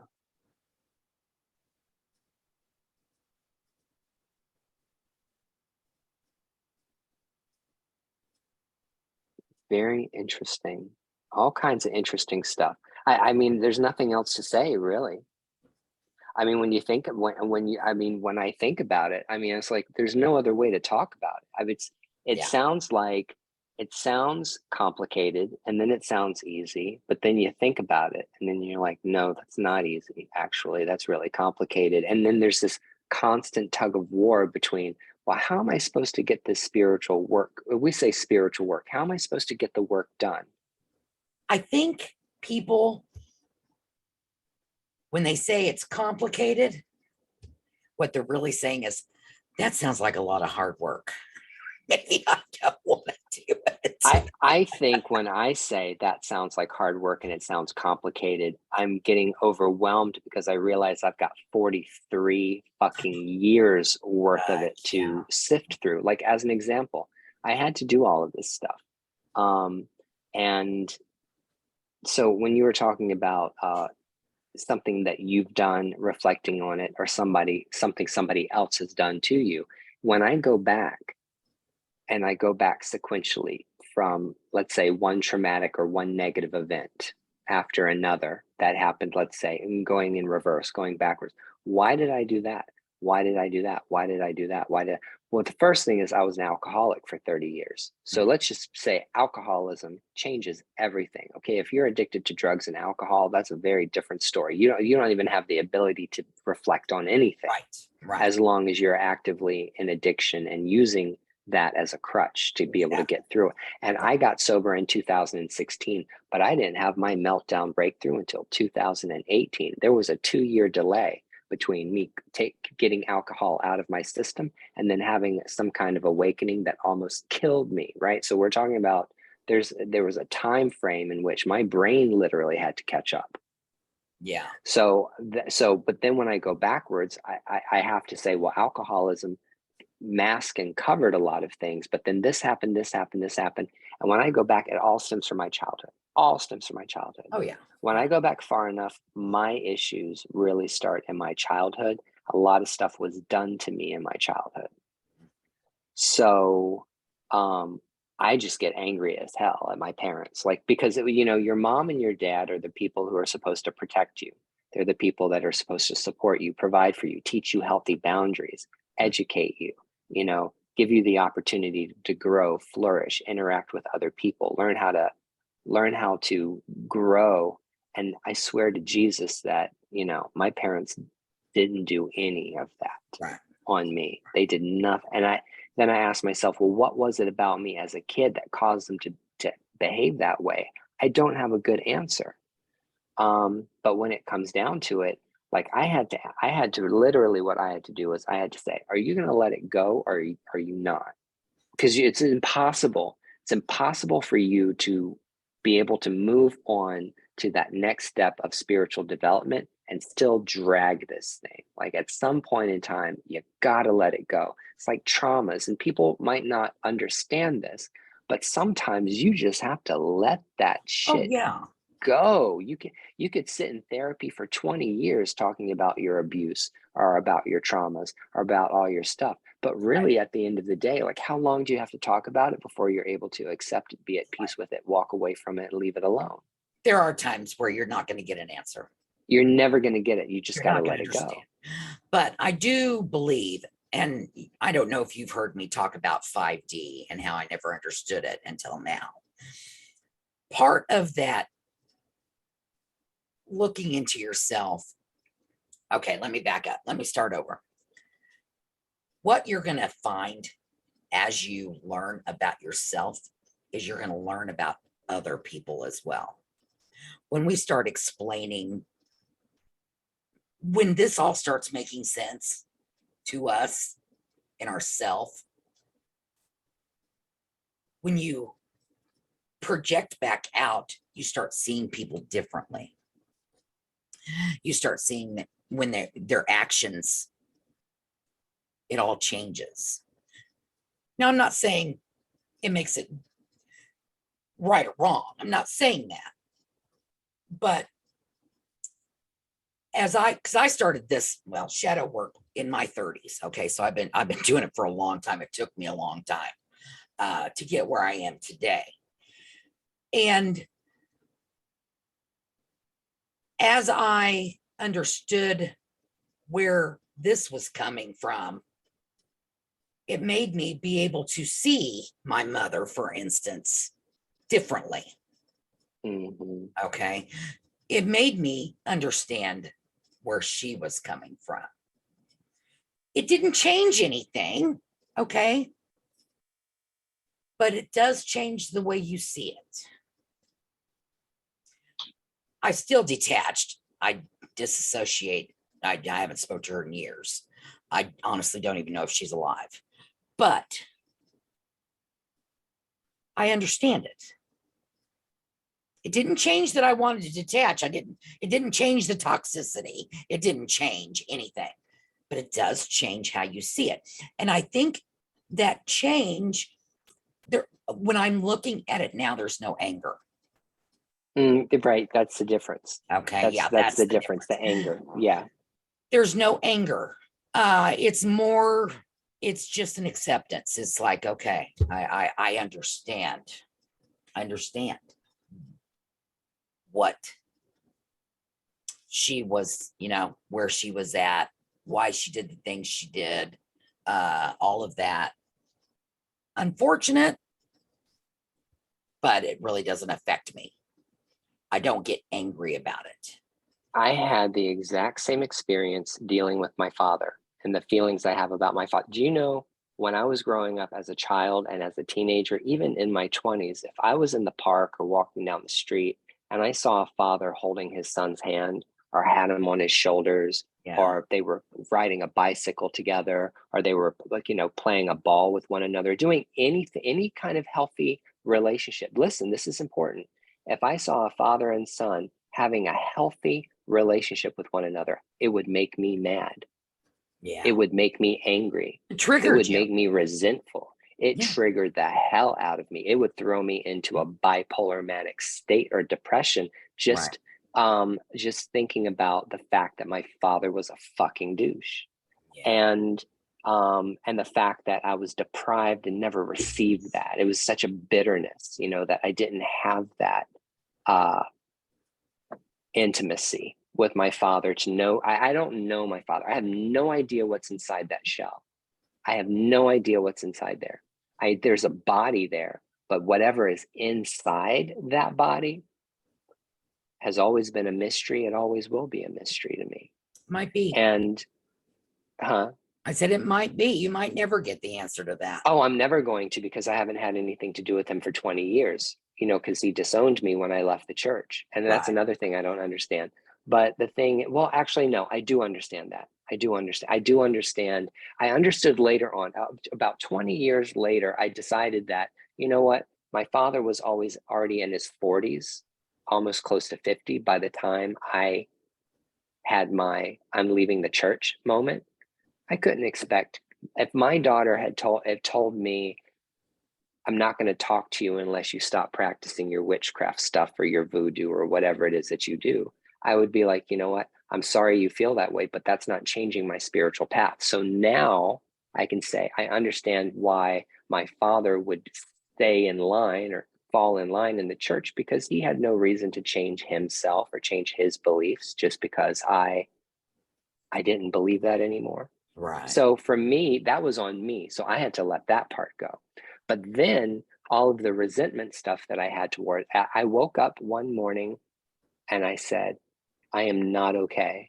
And the reason why I'm not okay is because I still have this seething anger towards my father. And if I don't, I have to find a reason to forgive this man. There has to be some redeeming quality in this human being that allows me to give him a pass. He needs a pass Yeah. from me in order for me to forgive him. And then I realized that there was one quality about him that was decent enough for me to be able to forgive him. He's not a racist person. He's not a prejudiced person. He was a white boy, red hair, white translucent skin that grew up in the South in Chesapeake, Virginia. He probably grew up around a lot of people that were really racist. Yet at the same time was a member of a church that was very, very integrated, and treated everyone the same, whether they were white, black, Asian, or whatever. He was very neutral when it came to how he interacted with people, impartial. My dad was very good about being impartial, at least in his behavior, in treating everyone equally. So in that, and I don't believe that my dad has a racist bone in his body. And the thing is that that's pretty amazing for his age and how he grew up and what he experienced in life. Yeah. I find that to be a redeeming quality in him. And based on that, I said, okay, that's enough for me to just forgive this asshole and move on. Now that I have a redeeming quality for this person, I can walk away from it and I can let it go. I don't have to be angry at this person anymore because there's something redeemable about that person. After I had that realization, I was fine. I wasn't angry anymore. Like it didn't bother me anymore. I didn't give a fuck anymore. There was no, I don't feel one way or another about it. Does it hurt? Is there still a sharp stabbing pain in my rectum when I think about my childhood for a second? Yeah. But then I feel completely ambivalent about it and I had to let it go because that was only holding me back. Well, and haven't we all heard it over and over again and probably rolled our eyes when we heard it when people say we don't forgive people for them. We Oh, forgive them yeah. for ourselves. Absolutely, you have to. You Yeah. have to, and that's a big problem. I think there's one of the big problems in our society and culture is that people have become increasingly Oh, unforgiving about like yes. being able to forgive people and move on, especially when people make mistakes. Sometimes people make mistakes and they realize that they've made a mistake and they apologize and say, I have to do better. I Right. have to change. I realize that whatever state I was in at the moment when I said those things or did those things, that was wrong. Well, everybody's And just so ready to cancel somebody. well, yeah, that's the whole cancel culture thing. But the problem with that, there's a positive side and a negative side to cancel culture. Cancel culture is actually a good thing. Hold on, hold on. In back in the past, the concept or the idea was you got a tribe, you got a group of people, there's a community, there's a standard, people behave a certain way, they act a certain way, we're trying to move forward as a group. This one person is very problematic, they're creating problems, we've got to kick this person out of the tribe. Like we like them, but we got to kick them out. We can't allow this toxic influence to stay here because it's really fucking up our vibe. We're going to get rid of this person. But if this person is able to change, if this person is able to recognize their mistakes, if they're able to grow, or they're able to fall back in line so that now they're a productive part of the tribe and not an unproductive part of the tribe, then we're going to bring that person in. We're going to give them another chance. That's the concept. That's where the cancel culture fails. Because if somebody says, okay, I fucked up, let me back in, yet they don't let you back in, then you have a situation. Now you've got a group of people that are unforgiving, relentless, cold-hearted, and then you've got a person who is isolated, stuck, and completely out of touch. And that isolation, stuck, and out of touch, that's really emotionally and psychologically damaging to people. Yeah. Yeah. It absolutely is. I think that's why, I don't get involved. I don't put myself in the position, to be, I don't mind being part of the community. I don't mind being part of groups, but I do not put myself in a position that that group is going to dictate how I feel about myself. Does that make sense? Yeah. Yeah. Yeah, absolutely. Here's the thing. And it's always been a mystery to me. I've been on TikTok since 2020. So 3 years. And I've never understood why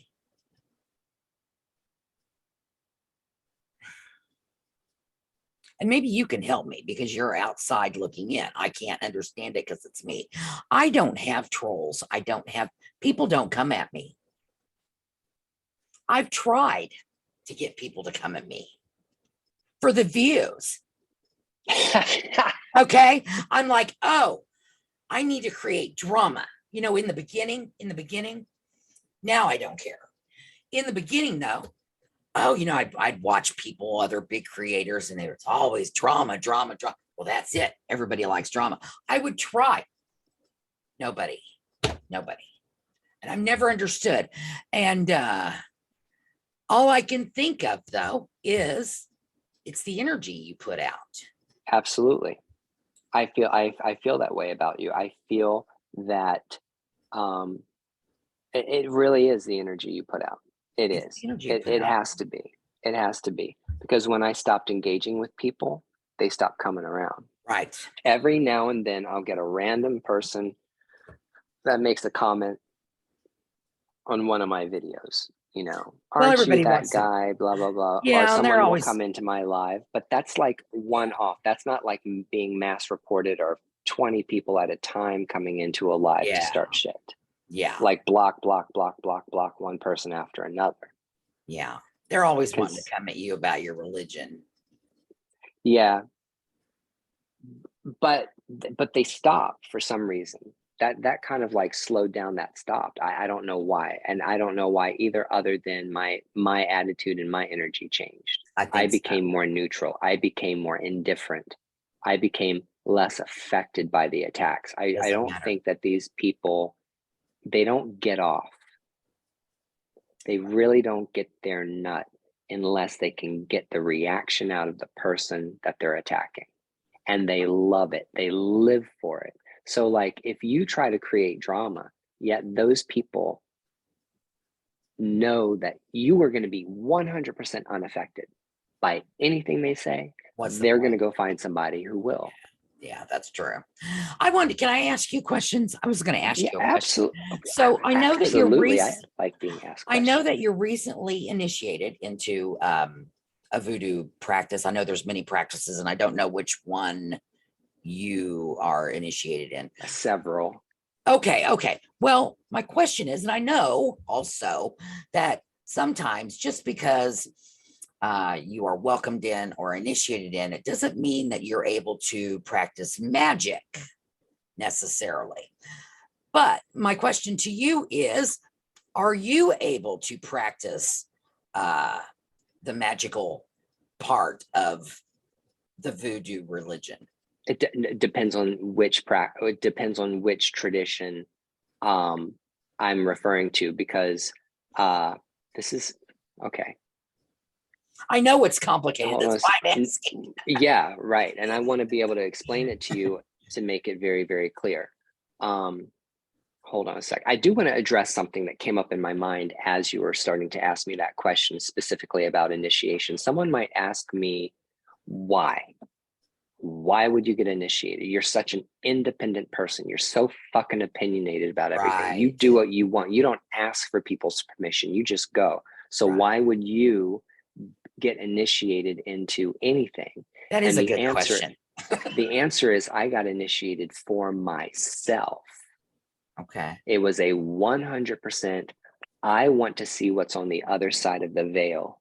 I want to experience what other people have experienced. I want to be able to judge that experience. I want to be able to subjectively feel the effects of that experience. It's the same reason why anybody would do anything. jump off a cliff, bungee jump, or jump out of a plane, I need to understand what that feeling feels like. I'm very deep into experience and being experiential and being able to grasp, Mhm. So the idea is, did I need to get initiated in anything? Well, the answer is no, I could do whatever I want. Why did I get initiated? Because I wanted to have that experience. I wanted to experience the initiation process. Um, and there's perks and benefits from being initiated to not being initiated. And the number one perk in my traditions for getting initiated is because what it does is it solidifies your pact between the spirits and you. There's a pact that's made between you and the energies of the tradition that are going to also change and shape your energies. It's a I'm coming into this and they're coming to me, and now we're starting to move together in you become symbiotic with the energies that you're trying to attach to. And the process of initiation does that. That's what initiation is for. It unites a person with a particular type of whatever it is they're trying to grab. Okay. Like, so that's how I feel about it. But when it comes down to it, at the end of the day, it really is about, I wanted to have the experience, so I sought after experiencing that. And I'm familiar with, because you were in Palo, right? Palo Right. Mayombe. And I I have have, several Tatas as friends, more than one. yeah. So I'll just go ahead and tell people what I received. So I got initiated in the 21 divisions, which is voodoo. But the 21 divisions I got initiated into was the performance of the initiation was done in a more Cuban, Puerto Rican style, which is different than the way they do it in Haiti. So I got initiated into 21 divisions, which is voodoo. I got scratched in Palo Mayombe, which is another tradition that comes off the island of Cuba. It's very Congolese. Its roots are in the Congo in Africa. I received my elekes, or my beads, in Santeria or Lukumi. And Then I not got even that long ago. within the past 2.5 years. Yeah, yeah. I received my hand in Ifa, which is being a consecrated member of the Ifa religion. That's another initiation that you do.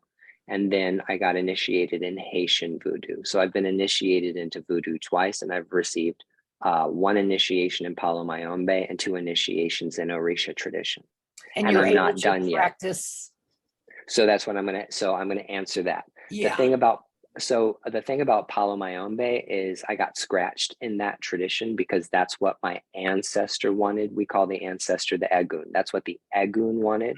So since the Egun approved it, I got scratched in that. And when I got scratched in that, what it gave me was a level of spiritual protection and a uniting and a bonding with the spirits of the tradition that I was trying to bond with. That's what Palo did for me. But the thing is that Palo and Haitian voodoo and voodoo are sister traditions, because Okay. it's okay. So when I practice magic, I'm practicing voodoo. But Palo and voodoo are very, very similar to one another. Certain aspects are very similar to one another. So all of these traditions developed in the Caribbean based on the individual groupings of Africans that were brought from the old world to the new world. So every single tribe group or people group that were brought, they all came with their own spiritual practices. They all came with their own beliefs, ancestral gods, ancestral deities, divinities, and ancestors.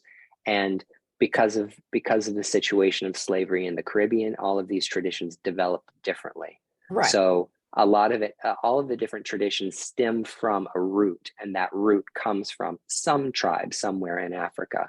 And so there's a lot of cross pollination. There are spirits that float back and forth in between different traditions.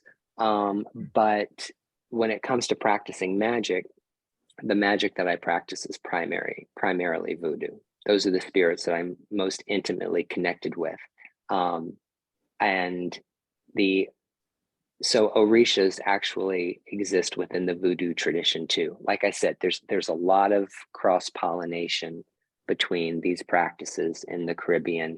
And what people don't understand about these traditions is they're very they're deeply personal. They're extremely personal and subjective. Well, I think So, that to me, that's the religious part of it. To me, well, the religious part of it is the initiation process. right, The religiosity comes with the initiation process. The initiation has to be performed this way because it's been performed like this for hundreds of years. Its right. origins are deep in the roots of Africa, and this is the way our ancestors practiced it for thousands and thousands of years. So that initiation process um, is just a continuation of a tradition or a line of energy that has not ceased. It Right. changed, it looks different, but the process is the same. And in order to be, I guess you could say, respectable or acknowledged by people that actually practice this stuff seriously, traditionally, and elders, you have to be initiated in it. If you Oh, don't get initiated in it, you're not, no one's going to see you, no one's going to hear yeah. you, no one's And going I to think listen to I think you. that goes with any of the practices that require initiation. I think Yeah, that, Freemasonry. yeah, oh, Freemasonry. If you want absolutely. to Yeah. learn the handshakes, if you want to learn the Catholics. handshakes Yeah, and you yeah. want to get to the 33rd degree and know the Right, mysteries of the 33rd degree, then you're going to do right, that. right, Anybody that's not interested in that is not going to do it. And right. uh, my interest has been to receive these initiations in order for me to have a deeper understanding of myself and a deeper understanding of the world, and Right. to have the experience and feel the connection, the bond, because I can feel a difference post initiation to not being initiated. Um, Okay, here's a and question. Here's a okay, question. here we, This is okay. a question. Uh, Do you feel that the fact that you were born into such a strict tradition, okay, do you feel like that might be the power that drives your interest to grow up and then join these other strict traditions? no, Like you're comfortable there. no, not at all. Totally uncomfortable with strict religion. And the thing is here's the deal. I got to put this out there to people, and people might not like this. These are spiritualities. They're not religions. They were not religions. They were never religions in the sense that, not like Christianity is a religion, not like Okay. Islam is a religion, not like Buddhism is a religion. Right.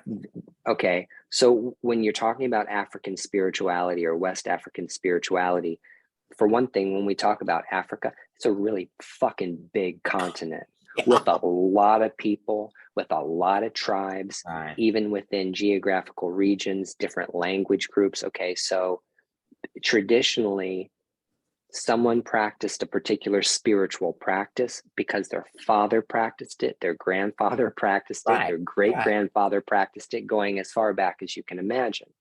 And so you're talking about different groups of people that have different sets of ancestral practices. And those ancestral practices, those spiritualities, are not something separate from their political environment, not something separate from their day to day routine, because the spirit world and the physical world go hand in hand with one another. So Mhm. when you're thinking about what you're going to do in the physical world, you're also considering the ramifications of what it's going to do to the spiritual world and how the spiritual world is going to affect the material world. There's a constant back and forth between what is seen and what is not seen. And a lot of it has to do with ancestors, a lot. Ancestor veneration, ancestor worship, or ancestor connection, or having a connection with your ancestral lineage and spirits is crucially important for someone who is doing these particular practices. Although I find it to be important for everyone to do ancestor work. Ancestor I work, I agree. think, is incredibly important. It's Yeah. just as important as doing shadow work. I agree. Um, Yeah. so I what know I'm though trying to that there say is, are, and not you, because I know your ancestry because you've spoke on it many, many times. But I know that I've seen many other voodoo practitioners that are as white as that sheet of paper. Uh, how does that work? I mean, I guess I shouldn't assume that they don't have any ancestry. No. You can be Do you understand as where my white as confusion fuck is, and though? have zero. You can have zero connection biologically to these traditions because it's a rite of passage. It's when the spirit world says we will accept this person. It's like taking in a child. It's a spiritual adoption. So when the spirit world comes to you and says, we want you to do this because we are going to help you, we're going to help you progress in life, we're going to protect you, we're going to give you comfort, we're going to help provide for you materially, we want to see you succeed, then it's kind of like when you go into that, when you walk into that tradition, you're being adopted by that tribe. Right. You become a member of that by association, not because you have something biological. And what people need to understand is these practices are closed because they're initiation based. And in order to be considered part of that spiritual tribe, there's a process of a rite of passage that Right. gives the official stamp on the person as being able to either be a part of it or not. But that doesn't come from people, it comes from the spirit world. Spirit, right. Because literally everything is divined upon. It doesn't matter if you've got a Santero throwing the Dilagoon, which is the cowrie shells, or a Babalao who's throwing a Ifa divination, or a Haitian voodoo mambo or ungan that is using playing cards. There's always some form of divination that is performed in order to determine the will of the spirits. In Palo Mayombe, it's the Chamalongos. But the idea is we always go to the spirit first, and the spirit makes the final decision about, yes, this person should be here. No, this person shouldn't be here. Sometimes when the spirit says, no, this person shouldn't be here, the spirit is saying, this is not your house. This is not your home. This is not where you belong. There's somewhere else you belong. Keep looking for it. Right. I went to a palero and that was interested in scratching me, like the person who brought me into Palo. You know, we went to his Agun and we went to his spirits and asked whether or not he could scratch me in his house. And the answer was, no, this is not your house. Right. So then we put two and two together. We thought about it. We meditated on it. I said, you know what? There's something in the back of my head here that's saying I need to go back to this other place. Long story short is you're going to find your way in the traditions if you just allow spirit to lead you and keep leading you in the right direction. Most of the time, your experience is a big part of your experience is going to be based on the quality of the godparents you choose to initiate you, whose house you choose, who you choose to run with is going to make a big difference between whether or not you have a positive experience or a negative experience. There's a lot of people that have negative experiences because they choose poorly when it comes to the people they want to associate because with. You know, you looking at it from my side of the fence, which is very, you know, it's all just amazing to me. But you know, there are stories and tales and lore of these houses and how they work and how, you know, they're complex sketchy. systems. They're complex systems of individuals and communities. Yeah. And what I've come to realize is that there's good people and bad people in every spiritual practice. And you're absolutely right. There are good Christians, there are bad Christians, there are good Santeros, bad ones. It depends on the motivation and the intention of the practitioner. It depends on how they wield their power. It depends. And the thing is I am not dogmatic. I am not a dogmatic person. The mobsters, the mob, you know, Chicago, those guys were mostly Catholics. Right. And here's the other thing. This is where people get hung up. Where people get hung up is there's not one right way to do anything. So whenever you'll see spiritual practitioners, let's just give an example of the Lukumi tradition, or anybody who's in like Afro-Cuban Ifa or whatever, you'll see people who will viciously go after each other's throats about any random particular part of an initiation or what someone receives or doesn't receive. These are all things based on an oral tradition that's been passed down through many, many different lines, many, many different houses, many, many different ancestors. And not everyone is going to practice the same. That's what happens. That's the problem with an oral tradition, a spirituality that's based in an oral tradition. Oral traditions are good because oral traditions have the ability to change and evolve with the people that practice them. Yeah. Opposed to taking a Bible and saying, this is the way, the truth, and the light, and Yeah. you're going to practice it this way. And if you don't do it this way, then you can't say that you're a part of it. So there's two issues that you have. You have issues that come up with a codified religious dogma and system, and you've got situations that come up with an oral tradition of people that are evolving. Right. So the thing is that I realize today there's always going to be people that fight about these things that do not matter. At the end of the day, those things really don't matter if you're looking at the big picture, if you're looking at the grand scale of things. But what people need to remember, or what people should know who are interested in getting involved in these practices, is it really is about the individual person's relationship with their ancestors and whoever it is that walks with them. And what initiation does, really, it doesn't teach you, it doesn't give you anything. So here's the other thing I found. Initiation doesn't necessarily give you anything. It reveals to you what was already there to begin with. And then there are consecrated items that everyone who is an initiate receives, that they take home and use as their shrines, that is going to be the representation of their spirituality and the connection that they have between them and the spirits. But these are things that it's a self-gnosis. These are gnosis traditions by revelation, self-revelation, and also priests that help facilitate that. And it's very difficult for people who are Westerners to understand this, because you have to completely decolonize your brain. Oh, absolutely.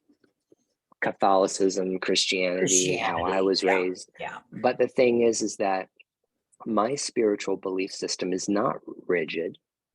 Okay. My spiritual belief system is quite fluid, because my spirituality is not only informed by West African spiritual practices, it's also informed by Buddhism and Hinduism and Gnostic Christianity and some indigenous practices and Wicca. And do you see what I'm saying? So like my spirituality and chaos magic, my spirituality basically is my life. Your spiritual path is your life. It's not what you choose to do. It's not whether or not you're a Christian or a Muslim. It's not whether or not you decide to go Lukumi or go traditional Ifa. It's not that. It's not the practice. It's you. It's always you, and it always has been you. Right. So for people who are looking to fit in somewhere, they'll never find spirituality, because the spirituality is you. It exists in you. I mean, we've only had 11 prophets say it's in you. It is. Yeah. But the thing is but it takes spiritual evolution. You have to be spiritually evolved enough to see that. That's right. And it's all about the growth. And it's all about exactly what we talked about here today. Yeah. About learning about ourselves, bringing it in, letting go of what isn't ours. Right. Yeah. So the whole thing, you asked me about what kind of magic I can practice and what I can't. Right. I'm a scratch palero, but I'll never be a priest because I'm a bisexual man. And if you're bisexual to any of those people, you're technically gay, and you can't be gay and be a priest in Palo Mayombe. It is not acceptable within that community or by the standards of that tradition. You can be scratch, but there are people that say you can't scratch a gay person or a bisexual man or a lesbian or someone who's bisexual. There are people that say you can't even touch them. Then there are other people that say, well, yeah, they can be scratched, but they can't be priest. This is a huge fight within that community. In Cuban Ifa, Babalaos say women absolutely cannot be priests. They absolutely cannot be Ian Ifas. They cannot touch the Akin. They cannot practice the opwele. They can't cast the divination. Well, 80% of the temples in Africa over there do initiate women. There are female priestesses that can do the exact same things Babalausta can. But in Cuban Ifa, if you're a female, you are always going to be in this place. You can get your warriors. After you get your warriors and you know who your Orisha is and you know what your sign is, that's it for you. So you're looking at man-made constructed constraints around the spirituality. Now, the thing is that, am I involved in all of this? Yeah. Does it affect me? No. Right. Right. Because I take it for what it is. Yeah.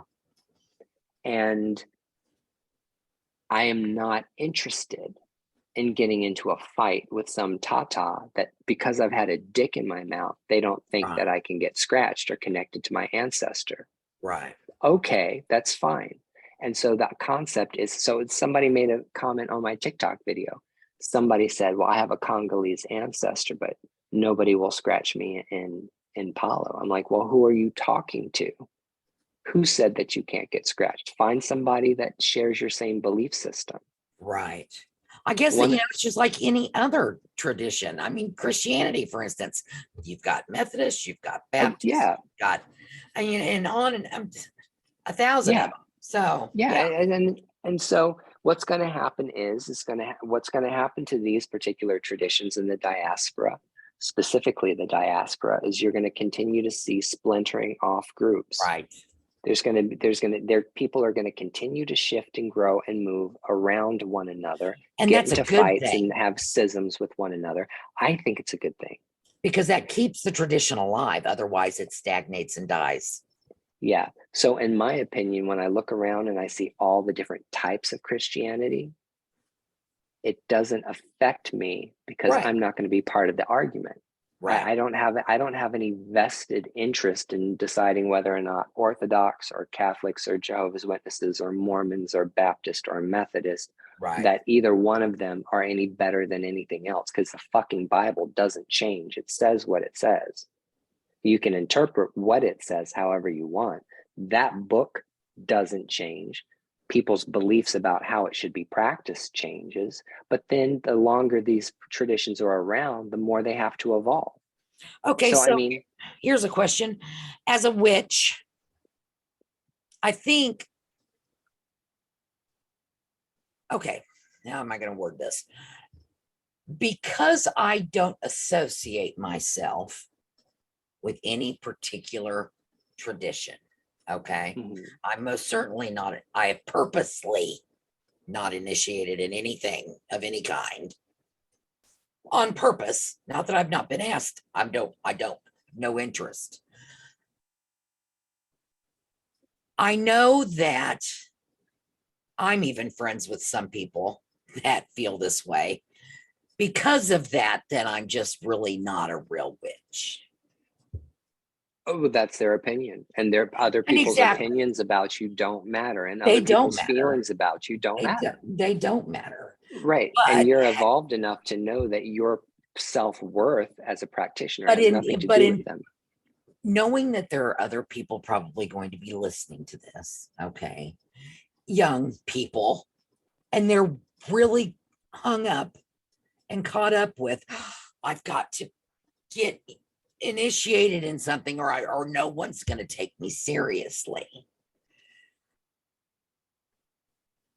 I feel like we've got to send a message that just isn't true. You're choosing to do this and let's also keep in mind your age that you're choosing to do this. You've lived a lot before you came to the decision to be initiated into these practices. You weren't initiated in them when you were 20. Is that correct?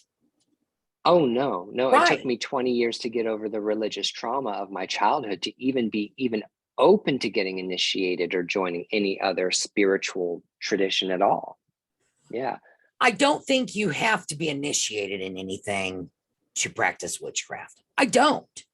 Well, so the thing is I want to be very, very clear and specific about how I feel about initiation opposed to not being initiated. And I'm going to use Orisha tradition as an example, which is something I'm a part of. Right. Anyone can go to the river with honey and cinnamon and oranges and talk to Oshun, or pray to Oshun, or work with the energy that is Oshun, who is the Orisha that governs over the fresh waters. No one's telling anyone you can't do that. Well, there are people that say you can't do that. Fuck those people. They're morons. Anybody can go to the river and talk to the spirits of the river. And if you use Oshun, if you want to talk to Oshun, then you're going to connect with that particular spiritual current, okay?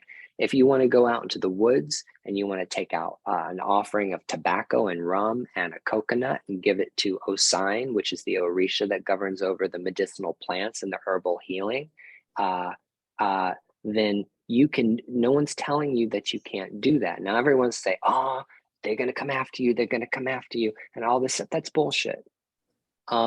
Anyone can do that.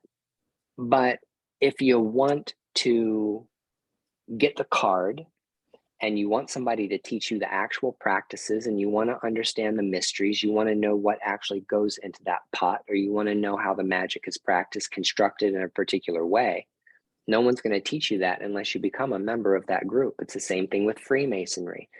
Anyone can buy tons of books about Freemasonry and what they teach, and most of the mysteries you can find online. Like, people have infiltrated and gone up through the ranks just so they could find out what these people do and publish them on, in certain parts of the web and the fringes of the web.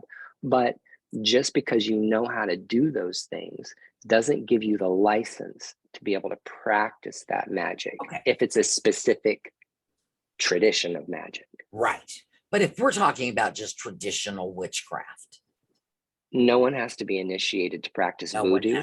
No one has to be initiated to practice witchcraft, because these are spiritualities, they're lifestyles, and it's between you and the spirits. And I think it also comes down to oral traditions, things I've learned from people, okay, of all walks. When back in the 90s, when I was hanging around a bunch of Wiccans, I learned a bunch of stuff there. I've learned a bunch of stuff from my Tata friends. I've learned a bunch of stuff from all kinds of people, some of which I use to this day. And I feel like I was given those gifts and I can use them. Otherwise, I wouldn't have been given them. Okay. But I don't feel like I'm treading anywhere. But my point is, you do not have to. I just know that there's a recent trend that I'm seeing where even with just the traditional witchcraft, herbs, candles, the traditional stuff, somewhere, someone along the line is coming up with this business of, well, you need to be initiated. Yeah, and the reason they do that, it's a power grab. Well, I think it's also, it's a power grab, and it's, well, that's guess all what? it is. I'm going to sell that, so I can initiate you for right. Well, so that's the other thing. The other thing is that getting initiated is not cheap. No, I know you can. Somebody has to get paid to do it. Yeah, which I've never. I don't know. I have my own opinions on that. Putting a price. I've never paid less than $1,500 for any of my initiations. Some of them have been way more expensive. Oh yeah, 2,000 or 3,000. Absolutely, I'm aware. I'm aware. But that is part of that, though, that makes me go, when you put a price on it, it cheapens it to me. Well, here's the problem. Well, here's the thing about, let me qualify why somebody would pay to do one of the traditions that I'm in. In order to do the traditions that I'm in, there's a period in each initiation that there's a time frame. Some of these initiations take 3 days. Some of them take 7 days. Some of them take longer. There are people that have to be hired to work the tradition. It's not just the priest that does the work. They need helpers. So now you're talking about people's time and their energy. There's animals that have to be sacrificed. Those animals have to be bought. They have to be handled. They have to be slaughtered. There's cooks. There's vessels that are bought and consecrated with mysteries put in them. It's not cheap, and it's not cheap because somebody wants to make a lot of money. Somebody has to be able to pay.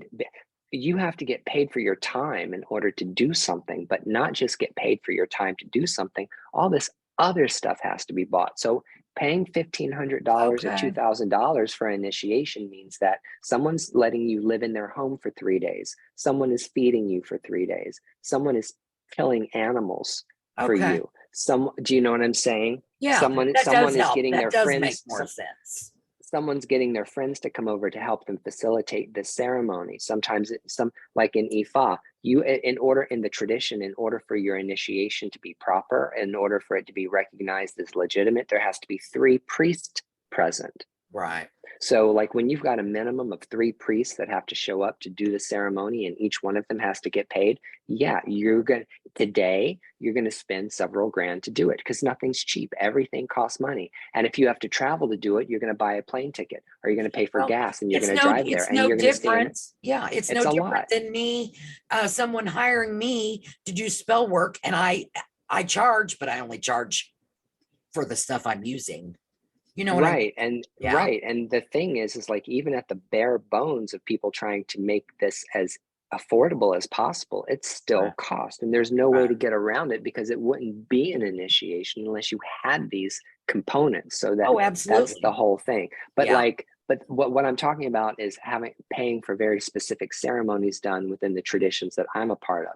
If you're just saying, I'm a witch and I practice traditional witchcraft, well, that's just fine. There's never been an initiation for witchcraft, not See, unless I it was a never. sacred old order like the Gardnerian Wicca or Well, and that's it. Alexandrian That's Wicca not or even something like sacred that. old. That's Neo.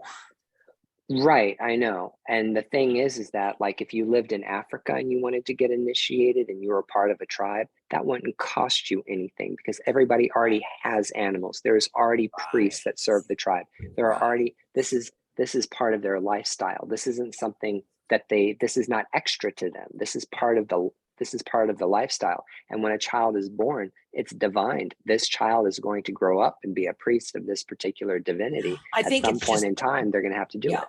really important for people to educate themselves on that. Like what you just explained.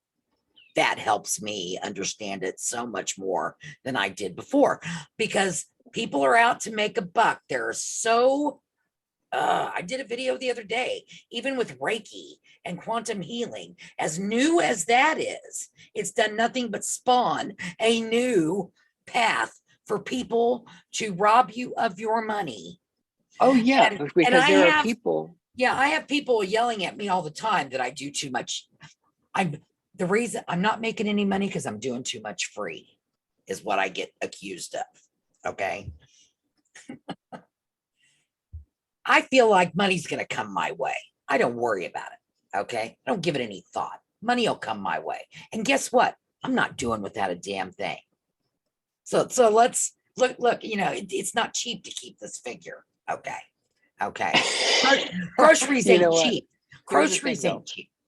Yes, but here's the thing. I'm like, don't do anything for free. Don't even talk to somebody for free with a card in your hand. And I'll tell Yeah. you, and so this is the thing. I'm a sex worker, and that's not a secret. Everybody knows that. I'm Right. a big fucking whore, and I've been doing it for 16 years. And my experience in life with dealing with an exchange of energy, and there's not anything more intimate than sexual energy and erotic Right. energy that you can Right. share with somebody. When you are doing what I do for a living, you're putting yourself out, you're exposing yourself, you're opening yourself up to strangers to come to your home, to interact with them, to coach or guide them in an erotic way, or provide some kind of sexual shamanism where you're doing sexual healing. I do sexual healing. So what I do is like in one way it's like, just straight up sex work, and in another way it's shamanism. Oh, agreed. So, so the thing is that you have to understand your value and you have to have self-worth. And understanding your value and someone else has to appreciate your value. Someone else has to look at you and say, this person is worth the time. Now, the thing is I'm not a barterer. If if Right. if if I was a barterer, I'd be like, yeah, come over. I'll do my shtick on you, and you can, bring me over a cake, because I love birthday cake, and I have to stay away from birthday cakes because I'll eat birthday cake every day. But bring over a birthday cake, and I'll give you a Right. massage, that kind of thing. But I don't do that because eating a birthday cake isn't what I need. I need to be able to pay my cell phone bill, or I Right. need to be able to Right. pay my power bill. So there's an equal exchange of energy. And I'm going to go down this a couple of other ways for people to understand this. When you do something for free for someone, let's say someone comes to me and they've got erectile dysfunction, they've got problems with intimacy, they're dealing with internalized homophobia, or they're in the closet and they need some kind of outlet or release for intimacy with another man. There's a lot of reasons why men would come to me in order to have these erotic exchanges, these power exchanges. Okay. I will do fetish things with them that they can't get their girlfriends, wives, or boyfriends or husbands to do. Okay. So there's lots of reasons why I exist. I serve a purpose in this life. I have a special purpose, like Steve Martin. I've got I've got a special purpose in life. Okay. But the thing is let's say someone comes to me and I do this healing work on them and they leave, and their life, the quality of their life gets better. They understand themselves better. They're able to reverse maybe some of their disease. They're able to get their spunk back. Okay. I have created a karmic debt for that person. That person owes me because it was not an equal exchange of energy. Right. That means all of the healing that I did for that person, all of the techniques I taught them, even if it's masturbation techniques, all of the things that I taught this person is going to benefit from my years of experience with sexual alchemy. They're going to leave here. They're going to be better off. I'm going to be the same. There's not a Right. balanced view of energy. Okay. There's Yeah. also not a severing of the energy. If you come to me and I do body work on you and I teach you all these things that I know how to do, and you pay me, then when you walk out the door, I never want to see you. I don't have to ever see your face again. Our energy exchange is over. It is a one and done situation. It is a transactional relationship. And I feel the same way about anything spiritual. That's not to say that I have not donated my services, or I haven't charged someone, or I've taken half the money and handed half of it back because I knew they needed it. Okay. Mhm. I'm not saying that I don't do charity work. I do charity work, but that person has to really need it, and they have to want my services, because the same people that are going to complain about you charging money for your spiritual services are the same people that will go to Victoria's Secret the next day and drop $70 on a fucking string to go up their asshole. Right. Okay. So what I'm saying is you create a value for yourself. This is my value. Right. This is what I charge for my services. When you come to me, one, because you appreciate what I offer in the world and you value it. If you do things for free, you will attract to you people that don't value you. If you set a price tag on what you do, you eliminate that lower level group of people and you attract people to you that are appreciative of what you do. So just as you say, I put out into the world, I receive back, it's the same thing with putting a monetary value on yourself. Okay. Right. In African spirituality, this place is called the marketplace. Spirits incarnate and reincarnate to come here and do transactional activity. There's a price for everything. Everything has a price in this reality. There's always an exchange of energy that has to happen. And when you're doing things for free all the time, all you're doing is creating more and more and more karmic debt for people. And you are also not paying. Now, if you're a woman that is a witch, and this is not to offend anyone, if you're a female witch who's got a husband that makes a lot of money and supports you, and you have the resources to be able to pay for herbs and give these things away for free because you're a do-gooder and you want to serve, and you have and the gods have given you the means to be able to help other people, and that's your purpose, then hey, that's all you. But that's not me. So Right. I'm not necessarily gonna judge you, even though I tell you you should charge. I'm not gonna judge you if you don't. If you don't do it, good on you. But don't fucking judge me because I won't do things for free. That Right. is completely No, unfair. and That I is a very definitely wrong don't. assumption. Yeah, And definitely that's don't. also My implying that I issue don't want to do is it. right, right. My issue is, and the spirit, and it's always been this way though. The spiritual community is just rife with scam artists. Oh yeah. People, I mean, people are getting taken for their money all the time. Yeah, and there are people that will like I put out like 2 grand for a ceremony. There are people that will do the same ceremony and they won't charge any less than 5 grand. But if you want to pay that, you're paying because you want that person to initiate you and not somebody else that you would Right. consider inferior or because they have a name or something. There are people who charge like $10,000, $20,000 for initiation. So to everyone who's out there, the young ones especially, and they're wanting to go to a Reiki practitioner or a quantum healing practitioner of some sort, or hire a witch. And here's the other, and that brings me to another one. What would your advice be to them as far as not losing their money? So in my tradition, we say if it's in your destiny, the money will come. And we say if the Orisha wants you to initiate, the Orishas will bring you the money. And I hear that said every single day. And guess what? If the Orishas want you to be in the tradition, you will get the money. Period. There is no question about it. The money will come into your hands. And the question is, when you get the money into your hands, are you going to follow through with your commitment? Are you going to do what you told the Orishas you're going to do? Or are you going to use it on something else? You're going to buy a car. So when I believe in the spiritual world, I am a firm believer in the spiritual world. I'm also a firm believer that you are manifesting your reality. So when the spirit says, don't worry, we've got your back, you will have the money, it will come,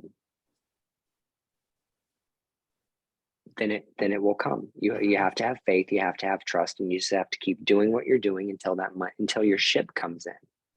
And your ship comes in and you find out this is the person that's supposed to initiate me. This is the reason why I'm doing it. This is why the spirit is leading me this way. Now I have the money to do it. It will all fall into place for you, but you have to trust that these things are going to manifest for you. So I wouldn't be stressed out about it. And if you don't have it right now, you could have it tomorrow. You have no idea. You have no reason. You have no idea how that's going to come to you.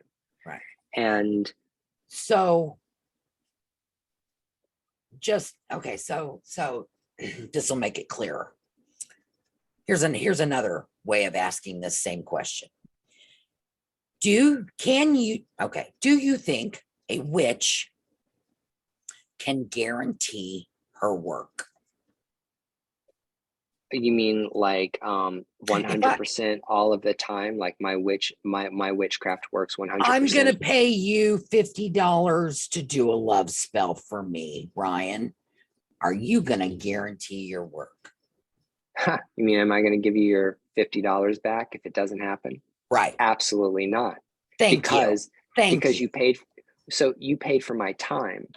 You paid for my Right. efforts. You did not. But see, here's the thing about me. I would never guarantee my shit 100%.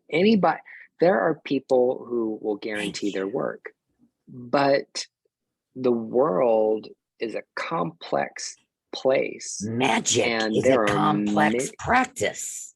It's an art and a science. And Actually, it's more scientific than an art because and you it can make depends really, on really you. ugly magic and it can still work. And it depends on all the parties Absolutely. involved. Yeah. So like if you come to me and you say, I've been dating this guy and he won't leave me alone, and I need you to cast a spell that's going to break the bonds, break the energy between me and him so that I can move on with my life. And I say, okay, well, I can do that for you, cord cutting or something like that, whatever it is that I do. And I go and do that. And then you get lonely and you text the person, or you don't block their number so they can't reach you, or you don't block them on Facebook. And if you don't do your part, obviously you wasted $50 and you wasted my time. Well, you didn't waste my time because you paid for it. But I'm saying you wasted your money and you didn't follow through on the intention of getting this person out of your life. It all comes back on the person that's paying the money or casting the spell. Right. Or wait, hold on. The individual person who's casting a spell for themselves, or paying an individual to cast a spell. Because in voodoo, in the voodoo tradition, the weight or responsibility or the karma doesn't come back on the practitioner that does the magic. It always comes back on the person that set the intention that wanted it done. Okay. Always. So even if I was an evil sorcerer that decided to conjure up all kinds of evil entities to go knock somebody off and somebody died, it still wouldn't be on me, because Right. I'm not the person that paid to have that done. It's like being a spiritual hitman. It's like, hey, you want to pay me 10 grand to kill somebody, because if you're gonna pay somebody to actually, murder somebody, Right. it's probably going to be expensive. I'm just saying. I would It's think. going to be expensive, right? Because you're putting a lot on the line. Right. You're putting a lot on the line. Right. The good thing about magic is nobody can prove that you actually did it, and nobody believes that magic works. They'll be like, "Oh, that's just a coincidence," right? So it's like the safest way to knock somebody off is to pay somebody to do it with magic. I know that's it's Allegedly. funny we're laughing about it, but alleged, right? Alleged. Allegedly, Yes. my magic will do something. The magic still doesn't. The karmic backlash does not come on me. Right. It goes on the person who paid for it. That's it. Okay. And that's the traditional idea. Yeah. You can pay me to do whatever you want, but it's not my problem. I have no emotional investment in it. I'm not karmically tied. There's no karmic ties between you and that person. Those are your karmic ties. You just paid me to come in and chop it. Then whatever happens, happens. Right. But I would never guarantee my work. If I've done spiritual work for people and it has been successful, I do not do spiritual work for people hardly ever, maybe once a year or twice a year, because nobody asks me for spells. But usually they're close to me if I am doing it. So to be honest with you, the only spells that I have cast for people have been for people that came to me and gotten a reading from me, have been in some kind of situation where they really needed help. And I said, you know what? You paid me for this consultation. I'm going to do the spiritual working for you. And I'm not going to charge you. That's where my charity work comes in. I'm not going to charge you to do this particular working. But if you want to tip me, send me a tip. Right. So or pay for the candle, pay for the materials. I'll put my time into it for free. Yeah. And people have given me money to buy a candle, to buy oil, to do whatever it is, or offerings or whatever it is. And I've done the thing. But that, I'm not a witch for hire. I don't advertise myself as such. Right. And it's people that do advertise spell work. It's just like, oh. I advertise as a witch for hire. I wouldn't do it all that much, but I do advertise the service. Well, the other thing is that I'm an ethical. I'm very, very ethical. I have my own. So here's another thing. I want to put this out there for young witches. If there are young witches listening that are just getting started in this practice, I'm going to suggest this is where you start. The first thing you need to do is you need to sit down with a piece of paper and a pen, and you need to write down what you believe. What do you believe? What do you believe in? What do you actually believe? Not the stuff that you've heard on TikTok, not stuff you've read in book. Like what are you willing to be crucified upside down for? And that is, you need to write down your beliefs, make it very clear what your core beliefs are, okay? After you write down what your core beliefs are, you might say, well, I believe in the afterlife and I believe in reincarnation, and that's it. Okay, it's fine. If you want to run on that, that's two beliefs. Or if you want to write down, I believe in the power of the universe or God or the great spirit, and that's it, fine. You got to have something to work with, right? After you do that, you need to write down what your morals and ethics and principles are. You need to write down what you're willing to do and what you're not willing to do. You need to decide for yourself what you are willing to do, like how deep you're willing to go. Because you need to know that before you get involved in all this shit, before you step into an initiation room, before you start making commitments or telling people you're going to do this or do that. You have to decide what it is, where your limits are. You need to have soft boundaries and hard boundaries. Those are things that you need to figure out before you ever do anything. Right. I agree. Because you can't change your mind later, and you also can't find yourself in a circumstance where now suddenly you're having an existential crisis and a whole crisis over here about an ethical, moral place. So, Right. like for me, as an example, I say, I am not going to cast love magic for anybody. Nothing romantic or love related. I absolutely refuse to Right. do any kind of love spells because I find them to be unethical. I find it unethical that you're turning to the spiritual world, angel or demon or other, to try to get somebody to fall in love with you when that's not a natural thing. Because magic is about making unnatural things happen. Let's be Right. really fucking clear about it. But We the thing practice is, magic. there's few practitioners that can control someone else's will.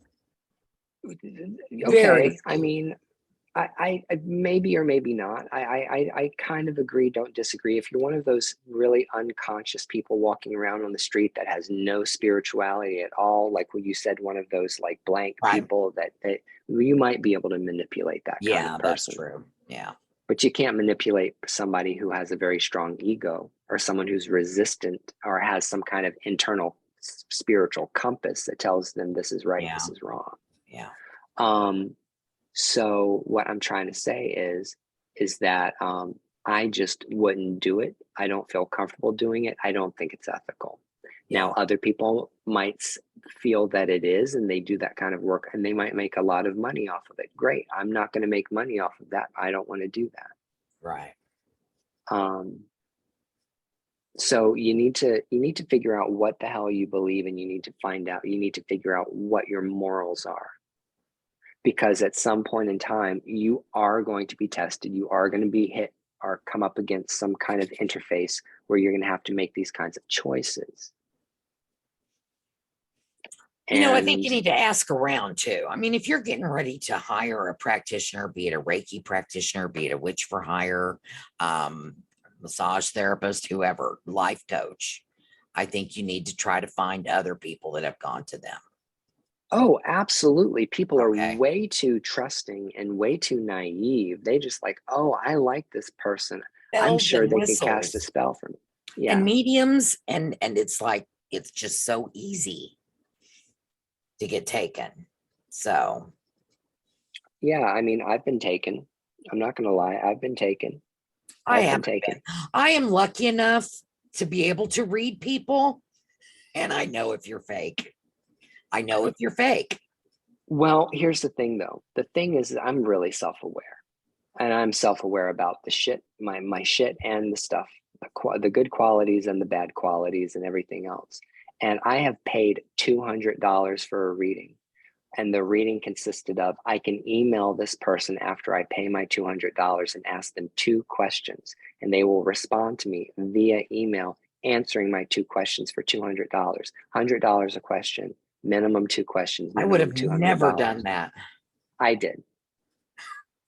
The reason the reason why is because I wanted to find out what this person had to say. I valued that practitioner enough to pay the money because that's what that person placed as their price tag. That is the value they put on their time. I emailed the next day. I got an email response back. It had a voice message in it that was 30 seconds long. They answered both questions. They answered very, very simply, matter of fact, and they just said exactly how they felt, and that was it.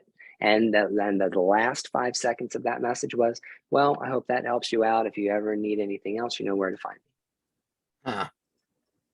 Huh. But I paid for it. But I paid for it because I valued it.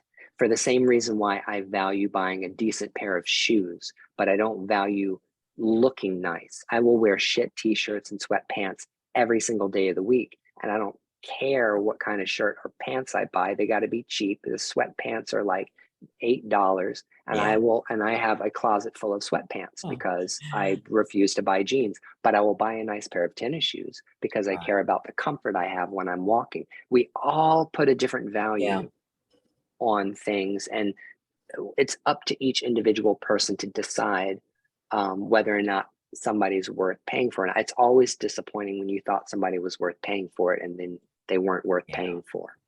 Yeah. But that's always on you. Like, here's the thing. Like, I had some girl come to me and book a reading with me. The reason why she booked a reading with me is because her sister got a reading for me and she hated the reading I gave her. Oh, wow.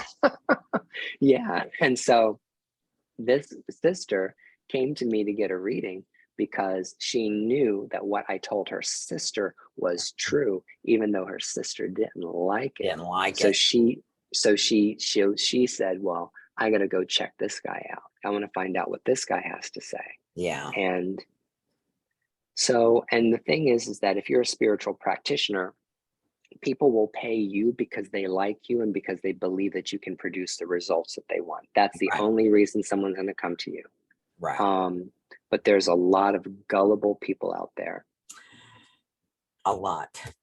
And if you're smart enough to make the money off of people, like, I'm not even going to say her name because she's not even worth the time of day or the mention, but, you know, making bulletproof soap.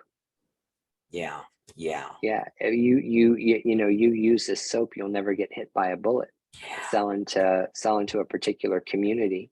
Yeah. But I mean, Yeah. bulletproof soap, really? And you're going to charge $100 for a bar of soap, bulletproof soap? Wow, interesting. And are you going to guarantee that work? It's guaranteed. Is it guaranteed? And I'm like, wow, that's some balls. Wow. You know what I mean? That's some balls over there. That is, and you know, that's some manifesting shit right there. Hey, you know what? Well, here's the thing. Here's the thing. Maybe has anyone got shot using her soap? Not yet. So maybe that's the question we need to be asking. Right. Well, that's really the question, isn't it?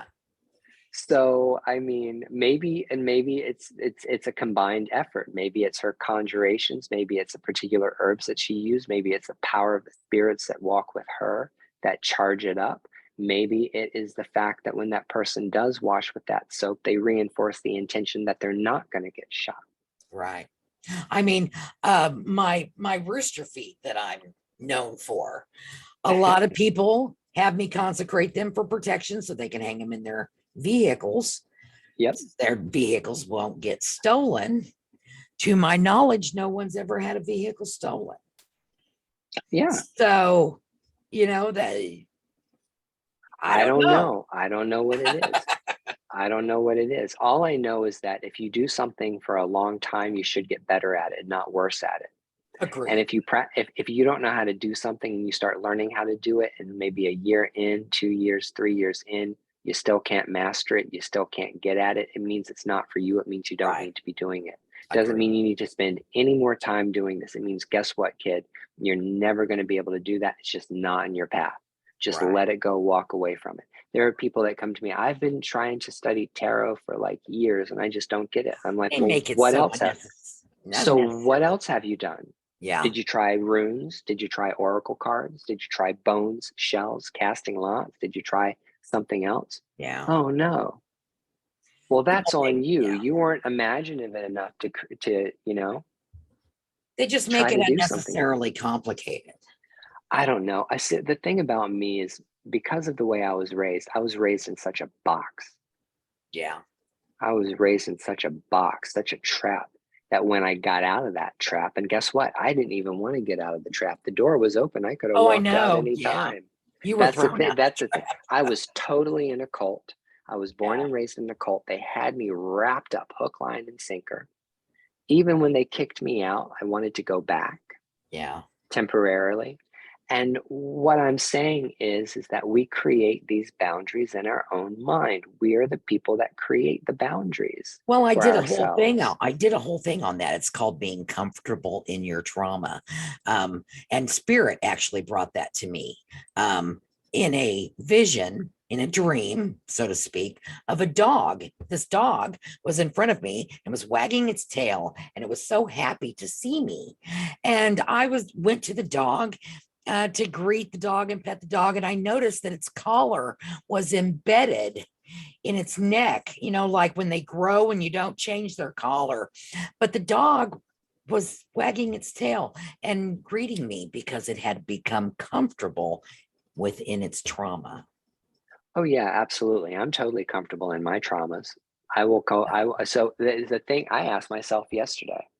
I asked myself, yes, I got out of my car because I decided I was going to go get some Chinese food because I wanted some hot food, but I didn't want to cook anything and I didn't really have anything at home. So I said, you know what? I'm going to stop by and get some wonton soup and some, what do you call them? Some egg rolls. That'll satisfy me tonight.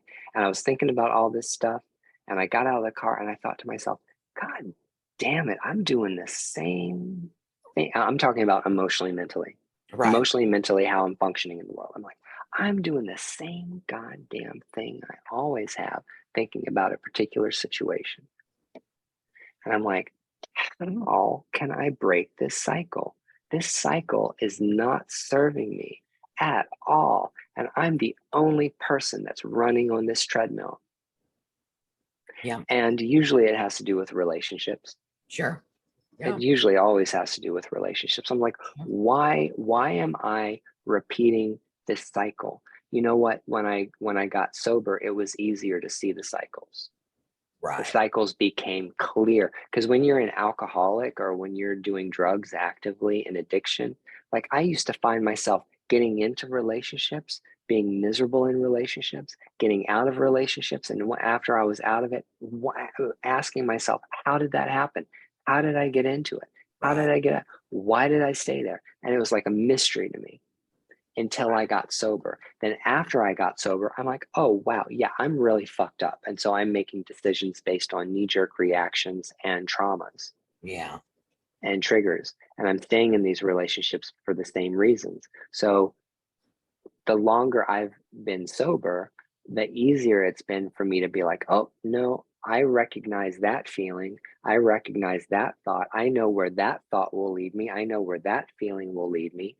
It'll lead me back into the same circle. And that is the key. That's growth. Yeah. Because I talk to people about you've got to be able to flag yourself in order to change behaviors. You did not become those behaviors did not happen to you overnight. They were over a period of time instilled on you based on your environment and dynamics you were involved in. Changing those behaviors is the same way. It's time, it's changing your dynamics, it's changing. Yeah, and this is where people get stuck, or this is where people get fucked up. Yeah.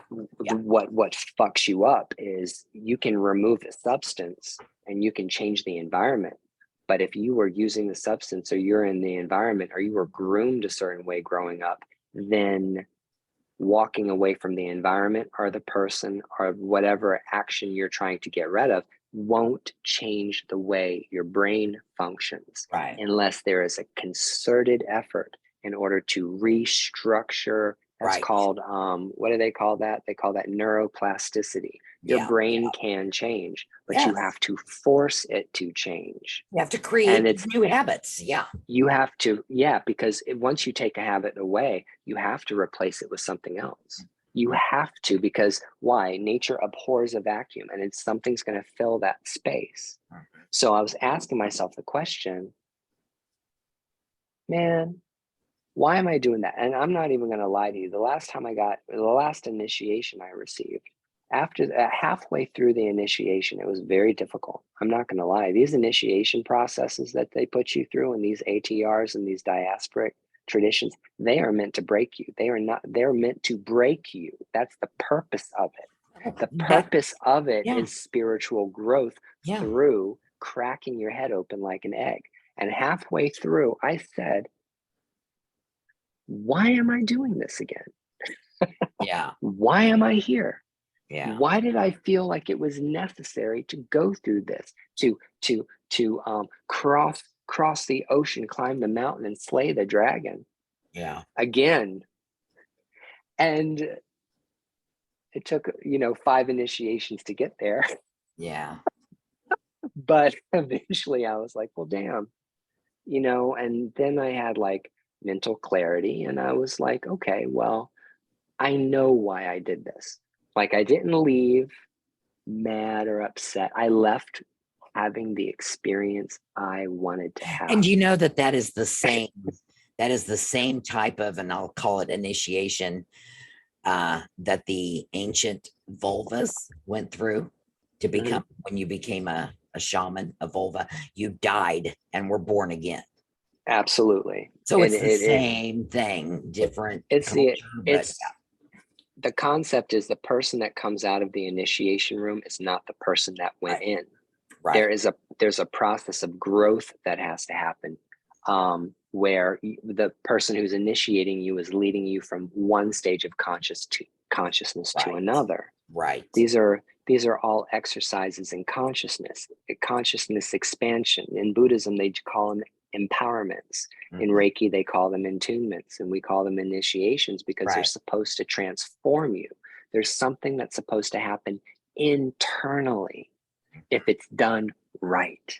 right, If it's done right, there is some kind of self realization that's going to happen. The last initiation I did was really hard, and I am not doing any more. And there's one more, I have one more step on my journey that I absolutely must complete. There's no way for me not to get out of it. I have to become a fully initiated Olorisha. I have to become a priest of my Orisha. That's something that has to happen for me. Okay. Um, because I made the commitment to spirit that I was going to do it, I'm going to do it. I'm not going to back down off of my commitment. So, because I believe when you make promises to the spiritual world, you really need to fulfill those because that can backfire on you really, really, really bad. So, right, anyway, the point of what I'm trying to say is that after my last initiation was over, I didn't have the the experience. I wanted to have the experience. I had the experience, but the whatever it is that sets you off didn't necessarily hit me. It hit me after. So I was in my car. I was driving. The next day, I'm like, okay, well, I did that. I had that experience. Um, can you hear me? Hold on a yeah, second. Can you hear me now? yeah, yeah. Okay, my headset died on me. Oh, So the point is that I was driving home and I'm thinking about it, thinking about my path. I'm thinking about all these experiences I've put myself through and asking myself, why did I do it? The brain keeps going and going and going. And then I had this realization. I had a self realization. And when I had this epiphany about me, myself, not other people, about me, the egg broke. And then the initiation happened. right, Then the initiation happened. Then I received the experience that I went for. Then I understood myself. I started crying. I started screaming. I started shaking. I felt like everything in my body was changing. There was an energetic shift. It was like an anointing. It was like the Holy Spirit came down. I had a deliverance moment. It was like the Spirit came down on the crown of my head and just washed over me, like someone poured hot oil all over my body. And I mm, was like, I need to get the fuck off the interstate immediately right, before I crash my car. So I got off the interstate. I pulled into a parking lot in the back parking lot of someplace, I don't know. And I sat there and I wept mm, for 15 minutes. There was all kinds of mechanisms going off in my body. Cha-ching, mm, cha-ching, cha-ching, cha-ching, cha-ching. Triggers had been pulled, released. I had some kind of emotional release, an emotional release that I had been holding on to for years, mm, years. And the thought that set me off was so simple. mm. And I don't want to get it. That's a personal gnosis that I Absolutely. had. I don't have to talk about what happened, Hmm. why I had it, all that. It doesn't matter. What mattered was I received the experience I was looking to have. I Right. had to have an emotional release, and I got the emotional release I needed. I got this information about myself Mm, which made every single dollar and every single amount of energy and all the time it took to go there worth it. Was it worth it? Absolutely. 100%. Would I do it again? Yes, because it Yeah. was only going through that experience that led to what came next. And Right. so earlier when you were talking about like, wow, you're holding this Angelica has a very particular, it has a purpose and its Mhm. purpose does this. Right. It's the same thing with initiations. If Right. you know deep in your heart that doing that is going to be what gets you to where you need to be, then you should do it. If Yeah. you're looking at getting initiated into a practice just cause, horrible reason to do it, don't do it. That's the thing. That's the thing. That's what it's really about. Yeah. People just want the notoriety. They just need it. They need it to validate themselves. And that's not, I don't think that's what it's about. It's not to Yeah, well, I validate mean, I'm not yourself making or other any people. more money than I was before by being initiated. Well, and the It's thing the is, same. you set yourself up for crap all the time in being initiated. So, I mean, people are always on you about appropriating this or that. So, you're not doing yourself any favors by doing it. Yeah, no. I mean, I didn't wake up one morning and decide it was a good idea for me to put my big fucking white face in the middle of diasporic traditions to set myself up for every indigenous person and every person of color to call me a Exactly. colonizer. I sure didn't. Exactly. And guess what? Um,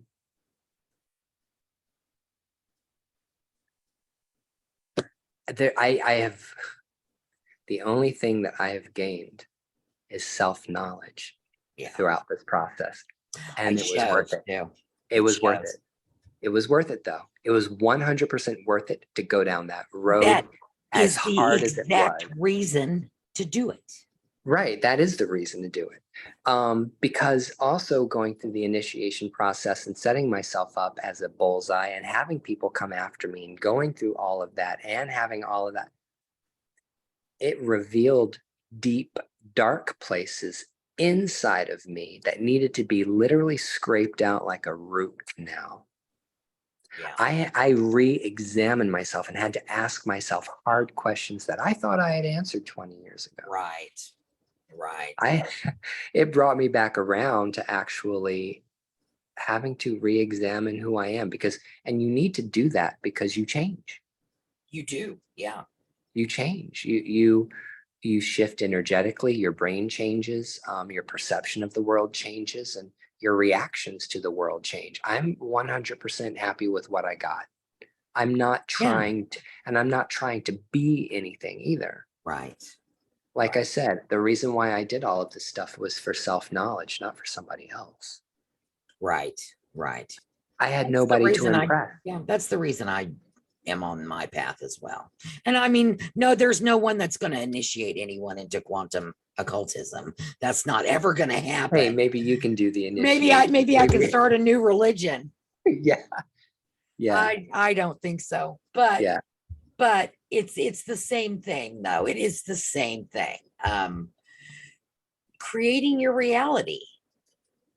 Creating your reality for you and no one else. I want to say every single person that is in this, okay? And I'm talking about the people that listen to me regularly and listen to you regularly, our followers, or anybody new that comes out. What this is really all about, going back to the quantum all Yeah. the way through all of this stuff, is you have to decide Yeah. what kind of experience you want to have. What is the experience Yes. you're trying to get out of it? I ask that question to people that come to me to get readings. Because here's the funny thing is when people come to me to get readings, they're always coming to me for one of two things. One, ancestor work, because they don't know where to begin and they don't know how to do it. Or number two, they're trying to figure out their spiritual path. They've gotten stuck in some kind of way and they need Right. somebody to nudge them, and they know that I'm going to do that for them. So most of my work revolves around that. It's not like relationship shit. Right. And I ask them, or when they're talking about their magic or they've been practicing witchcraft and they're trying to figure out what they need to do next, I said, well, what's the fucking point? What's your end game? Like what do you want? Like where do you see yourself? Like by doing all this stuff, what are you trying to become? Right. Right. What kind of experience do you want to have? Why do you do any of this? And few of them have any idea. They've never even thought about it. 100% of them Yeah. sit there and look at me. Yeah. Yeah. And, you know, I say, I say everything you say, everything you think, everything you do, how you move through space and the choices that you make, what you're trying to attract to yourself, what kind of energy you're putting off, the people, places, and things you're interacting with, that all does something. It's all creating your experience. What kind of experience are you trying to have? Right. And that is also very intimately connected with who do you want to be? Well, that's what I say. They'll be like, well, Nana, how do I start? That's always, how do I begin? I'm like, okay, it's very simple. Decide what you want, what's your end game. Once you decide that, everything that comes in front of you that does not take you to that point, have nothing to do with it. Mm-hmm. Period. Yeah. End of story. If something comes to you and you look at it, this is going to get me here, fine. I take that. If this is not going to get me here, I don't want it. Same reason why I did initiations. Same thing. Yeah. Yeah. Because I realized that was the sacrifice I had to make, the time, energy, and effort and money. Is that was the experience I wanted to have, because I wanted to be something. There was something I was trying to become, and now I'm it. Right. Right. I'm not saying I'm done. I'm not done on my spiritual path. I got a long way to go. You're going to be on your path until you die, because your spiritual path is your life. They're not separate from one another. No, they're not. They're the same thing. Because if you do the kind of spirituality that we do, I mean, I fucking eat, sleep, breathe, shit, piss, and cum spirituality. Yeah. And I'm in this stuff. It's what I do for a living, whether I'm doing sex work, which is a form of sexual shamanism for me, or whether or not I'm sitting trying to help someone figure out where the hell they are in life and how to get to where they are. It's all the same thing to me. It's the same thing. It's helping people figure out who they are. And it's exhausting. It's exhausting. It is exhausting. It's not exhausting to me. It's maybe for you it's not. For me, it's a struggle. It is. I'm not going to lie. Yeah. It is a struggle. And it's probably because I haven't been able to figure out how to regulate my energy yet. And well, you're just still holding on to other people's crap. That's the key. Yeah. I'm getting better about it. I'm actually, well, it's so funny for me, because like if I'm doing the sex work thing, I am completely disconnected from what I do. I'm a master at what I do. And I can say I'm a master at what I do in that realm. I'm a fucking sex god in that realm. Right. When I do my work. But I haven't figured out how to do that same turn on, turn off, disconnect. When you leave, when I hang up the phone, I'm not thinking about you. I do. Yeah, I do. I think maybe it's because I care too much about other people. People might say, yeah, that Ryan guy, man, what an asshole. He doesn't give a fuck about anybody. No, that's absolutely not true. I have to pretend like I don't give a fuck, but I care about everybody. One of the first pieces of great advice I got when I really started taking clients and really getting into reading people, helping people, one of the best pieces of advice I got was, the first thing you need to understand is you cannot help everybody. Can't. Get it out of your mind right now. Don't even think about it. That person's going to come to you. You're going to do what you can for them at that moment, and then they are going to leave, and it is out of your control what happens once that person leaves. And once I learned and accepted that, I don't sit around and worry about people. I don't. People might think I'm cold. And I sometimes I feel a little cold. People get irritated with me when they message me. And I'm like, I don't need to be involved in that. I'm not gonna do that. I'm not going to help you. I'm not going to do this or that because of whatever reason. Maybe it's to protect my own energy. It's okay to say no. It's okay not to help everyone. Yo, let me tell you something. The occult and witchcraft and magic and all this other stuff that we do, man, it's a magnet for people with mental illness. There's a lot of people walking around on the street that practices stuff that needs serious help therapeutically and even medications.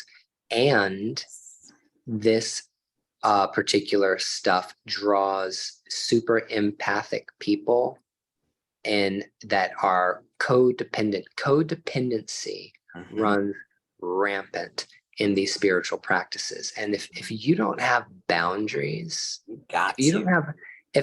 see, the thing is, my parents didn't give me any advantages in life. They never taught me how to have proper, healthy boundaries with other people. That was not something they taught me.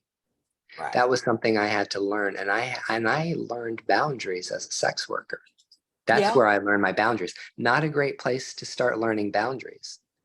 But definitely a place where you would need them. Right, because out of necessity, out of extreme necessity. Yeah, I had to learn how to say no. Right. I had to learn how to say, no, you can't talk to me like that. No, you can't touch me like that. No, this is my session. You're going to do what I say. I'm going to facilitate the healing my way. This isn't you showing up demanding of me. I'm not your whore. Right. I'm like a doctor. People you came to me because to. I mean, seriously. Yeah, stand up for everybody. And I mean, sometimes I don't even know these people. Why would I stand up for somebody I don't know? Here's another issue I've had as a reader: people showing up intoxicated on something. Oh God, absolutely not. No. Yeah. I mean, the thing is I've been, there's been 2 or 3 times that I've started a reading and the person said, "Do you mind if I smoke weed while I do the reading?" And I'm like, you know what? I don't care. I care about that. And I don't mean that. I mean, if somebody showed up intoxicated for a reading, I'd be like, yo, come back when you have got your shit together. Because I had one show up and they were very, but they played it off as they were on medication or there was a mental illness or there was a reason, but I later found out that no, they were high. They were on something. Really pissed me off. I fortunately haven't had it again, but you need to have your boundaries. Yeah. And just like you said, no, I'm not going to read you. No. I got so mad one time. The only time I got really, really super pissed is this. I was doing, so I expect people to, like, when they call me or I expect them to be sitting there listening to me with a pen and paper in order to, like, take notes or screen record so that they will remember the things that come out of my mouth. Yep. The woman answered the phone and she had the phone, jacked up in the car and she was on the interstate. She was driving and and I said, are you going to pull off so that we can have our reading? Because I'm not going to talk to you or do this with you driving. Like, that's not how this works. Yeah. And she said, oh, I'm just doing this for shits and giggles. I said, we're not doing this. She was here for the entertainment. She thought I was an entertainer. And I said, fuck you. I'm a priest. I'm a priest in what I do. Yeah. Because people don't know I do have priesthood. I'm not going to talk about it. But I said, I'm a priest in what I do. And I said, you treat me like you treat a Catholic priest or a rabbi. You scheduled a spiritual consultation. I help people that need spiritual help. And if you came here for entertainment, fuck you. I'm not giving your money back and I'm not reading you. Right. And I hung up on her. Right. I would have too. She must have complained to her credit card company. No. But at the same time, I was like, you don't even deserve to talk to me for 5 minutes. I'm not here to entertain you. I take what I do seriously because I realize that what I say to people are going to make choices. Like, here's the other thing about inexperienced readers on TikTok doing $5 card pulls. Mm-hmm. People don't understand that there are people out there that will leave their husbands because you tell them to, will make decisions to move cross country because you tell them to, will ask you about never talking to their brother or their mother again. Like, their people will make decisions that will not only affect them, will affect their children and their grandchildren and their great-grandchildren. You are taking someone on a totally different path in life when you give them a reading. That is how important being a spiritual worker is. You could fuck up someone's family for generations. Yeah, generations. I won't go into. I had one person try to get me to tell them, I won't tell you when you're going to die. I won't tell you when anybody else is going to die. Even if the spirit lands right in front of me and tells me the day and the hour, I'm not going to fucking tell you. Not going to happen. Not going to give you advice about your money. I'm not going, other than just go get an accountant. Yeah, or save it. When it comes to health, I tell you what I see, and then I tell you to go to the doctor and ask about it. Absolutely. Me too. Yeah. I mean, and, you know, it's, you know, and here's the thing, like, I tell you where I feel like I've helped. I've actually helped. I've empowered several women. When I say several women, I mean more than 5, but less than 10. Walk out of really super abusive relationships. Yeah. Get out. That's good. Not only get out, but free themselves. Because that's not easy to do. People in that position, man, that's not easy. No, it's not. And I want to say that I feel proud of myself for being able to help those people finally come to terms with the fact, see, you've been up since 2 a.m. and I haven't gone to sleep. So, but I'm yawning over here, but I'm not yawning at you. I'm literally that's fine. I'm starting to live. get kind of loopy. Yeah, we're gonna have to like wrap it up soon. But we're having such a great conversation. I want to feel like we've had a full, like we got all the way around full circle. But the thing is that here's the other thing. When you wake up in the morning, you have to look in the mirror and you have to look at yourself in the eye, square in the eye, and you have to be okay with who you are. Yeah. It's very, very difficult, because that's the thing about the occult. The occult is about what is hidden, bringing what is hidden to light, or being able to understand what you can't see, or what's in the shadow, what's in the dark. Right. When you look in the mirror, you have to look in the mirror and be like, okay, I feel okay with myself. And if you don't feel okay with yourself, you need to find out why. And then you need to actively work on fixing that, fixing how you feel about yourself. And there's a lot of people walking around with, a lot of negative self-talk, And you got to get rid of that. You have to eradicate that negative. That's what the shadow work is for. You know, I was doing a consult with somebody at one time who was also a certified life coach, and they were talking to me about, well, how they weren't having much business. Okay, they weren't comfortable doing TikToks and putting themselves out there. And I said, how are you going to coach someone if you are not able? How are you going to coach someone to put themselves out there if you're not able to do that? You've got to walk your talk. It's not about getting a certificate and putting it on the wall. If you've got in this spiritual community, in the occult, you got to walk your talk. Don't you agree? Yeah, absolutely. And I've seen it. I've seen people get on TikTok and have grand expectations about being a reader or being able to sell their spiritual products. And they start running into situations where people criticize them or talk shit about them or make a video about them or this or that. And they literally, they spiritually crumble under the weight of other people's opinions and feelings and their own self-doubt and insecurities. If you're an insecure person, no, you should not put yourself out there, because you will get ripped apart. I don't know how many people would be able to tolerate the amount of abuse I've taken on that. Oh, I don't either.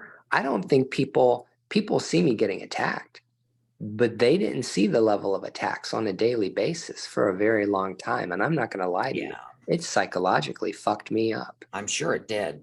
Here's the thing, though, and I have to tell you, and you can take this out, it doesn't matter to me, but I wanted you to know I always, regardless, I always knew you were innately good.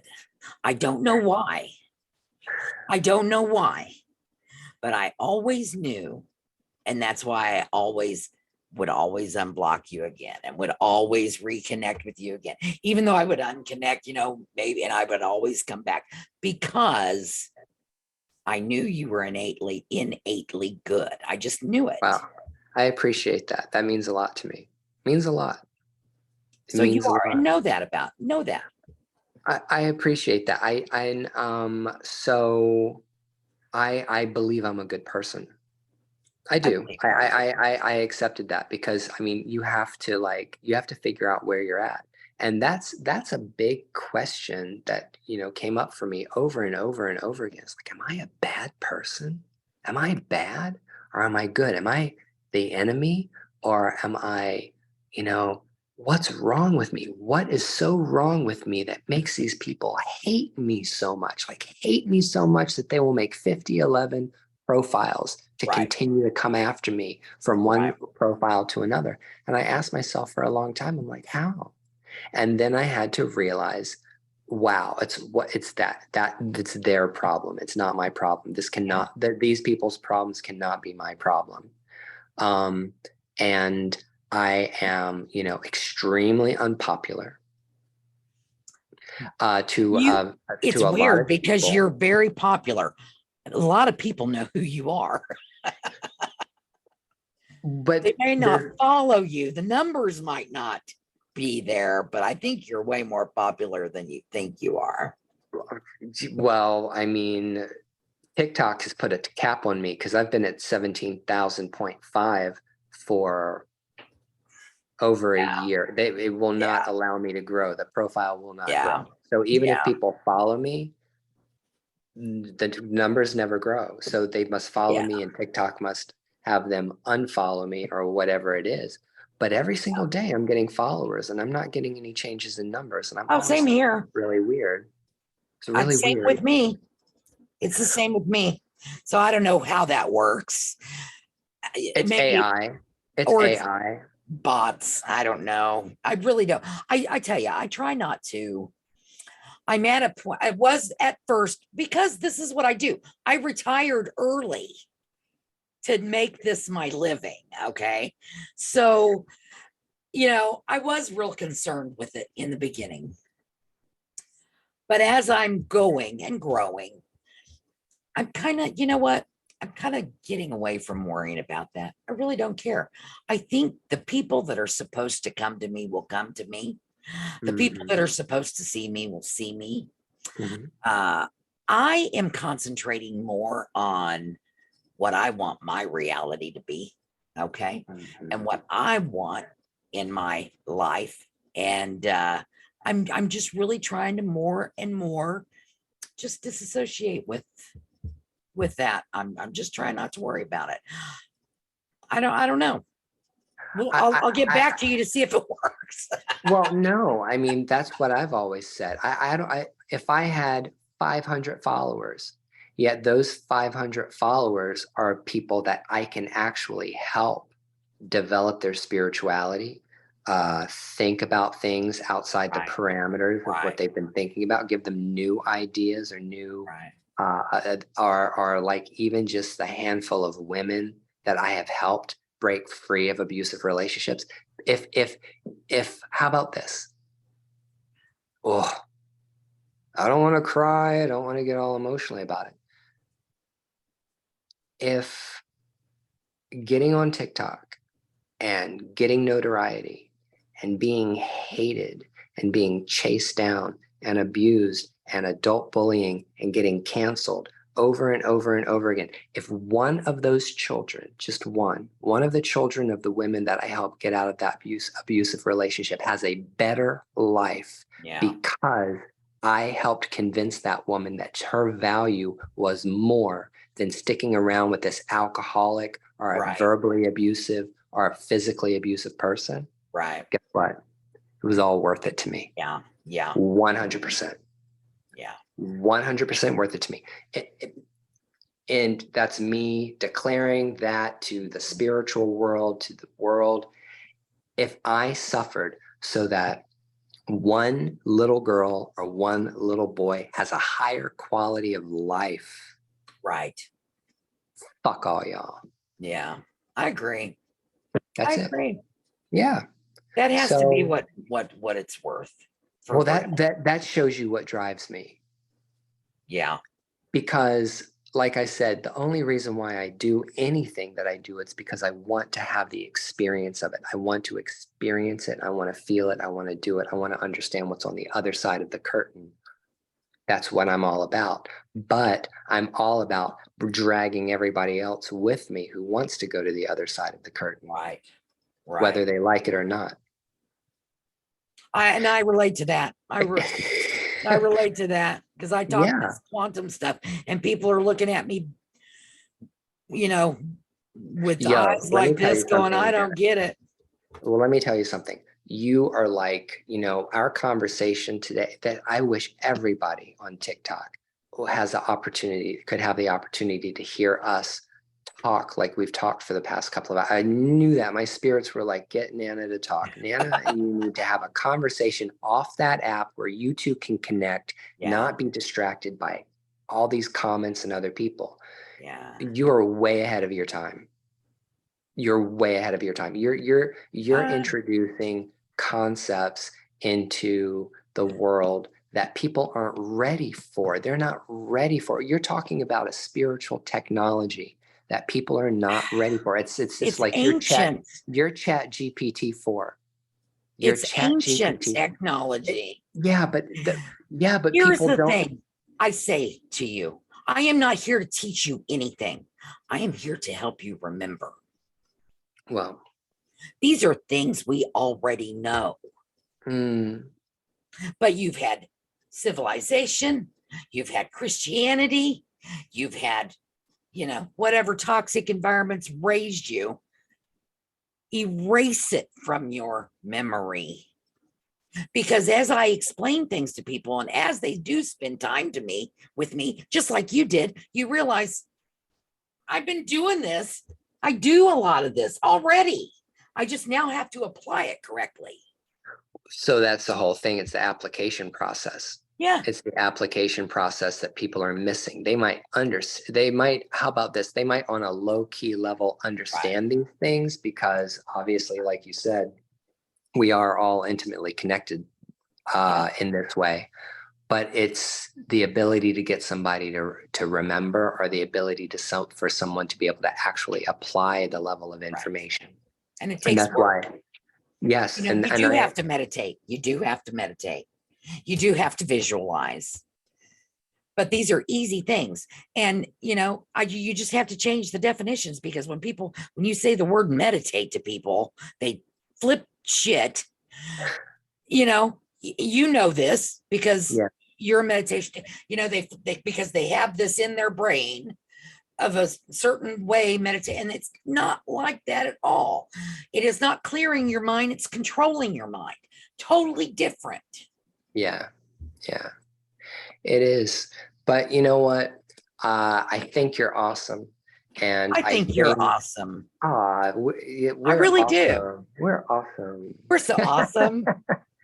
One great thing about TikTok is that it connected me with some really grand people, especially you. Me too. Yeah. And I also feel like I just wish I could have all my favorite creators in one room. I would love that. I would love to sit in a circle with all of my favorite creators to shoot the shit, smoke, have coffee, and just like chat about, all of this stuff, because it's really exciting. And I'm hopeful for the future. I'm trying to stay positive. I think that things can get better. I think that right now it's difficult because, well, we're all shifting, big shifts going on. And, sometimes you have to pop the pimple and drain it of all the pus before Yeah. it can start to heal and that wound start to go away. It takes a long time when you have a scar for it to fade, but I think that it's possible. I think that we can do it, I, but it's going to require that you and me keep doing what we're doing and not stop. yeah, that's true. So Well, I this just certainly want to, doesn't have to be our last conversation either. no, it So, doesn't have to be our last conversation at all. We will have many more, but I just want you to know I appreciate you. And I also appreciate you deciding to do this with me. oh, I appreciate you as well. Very much. Well, I think I'm exhausted now. I could go to sleep now. I'm wondering if I could. I'm gonna go try.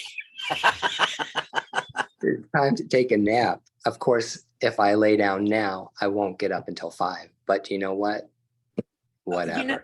This was worth it though. I work for myself. I make my own hours.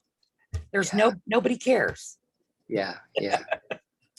All right. Well, I'm going to sign off and I'm going to thank you very much. And I want you to have a great rest of the day. I hope we talk again soon. All right. Bye. Bye-bye.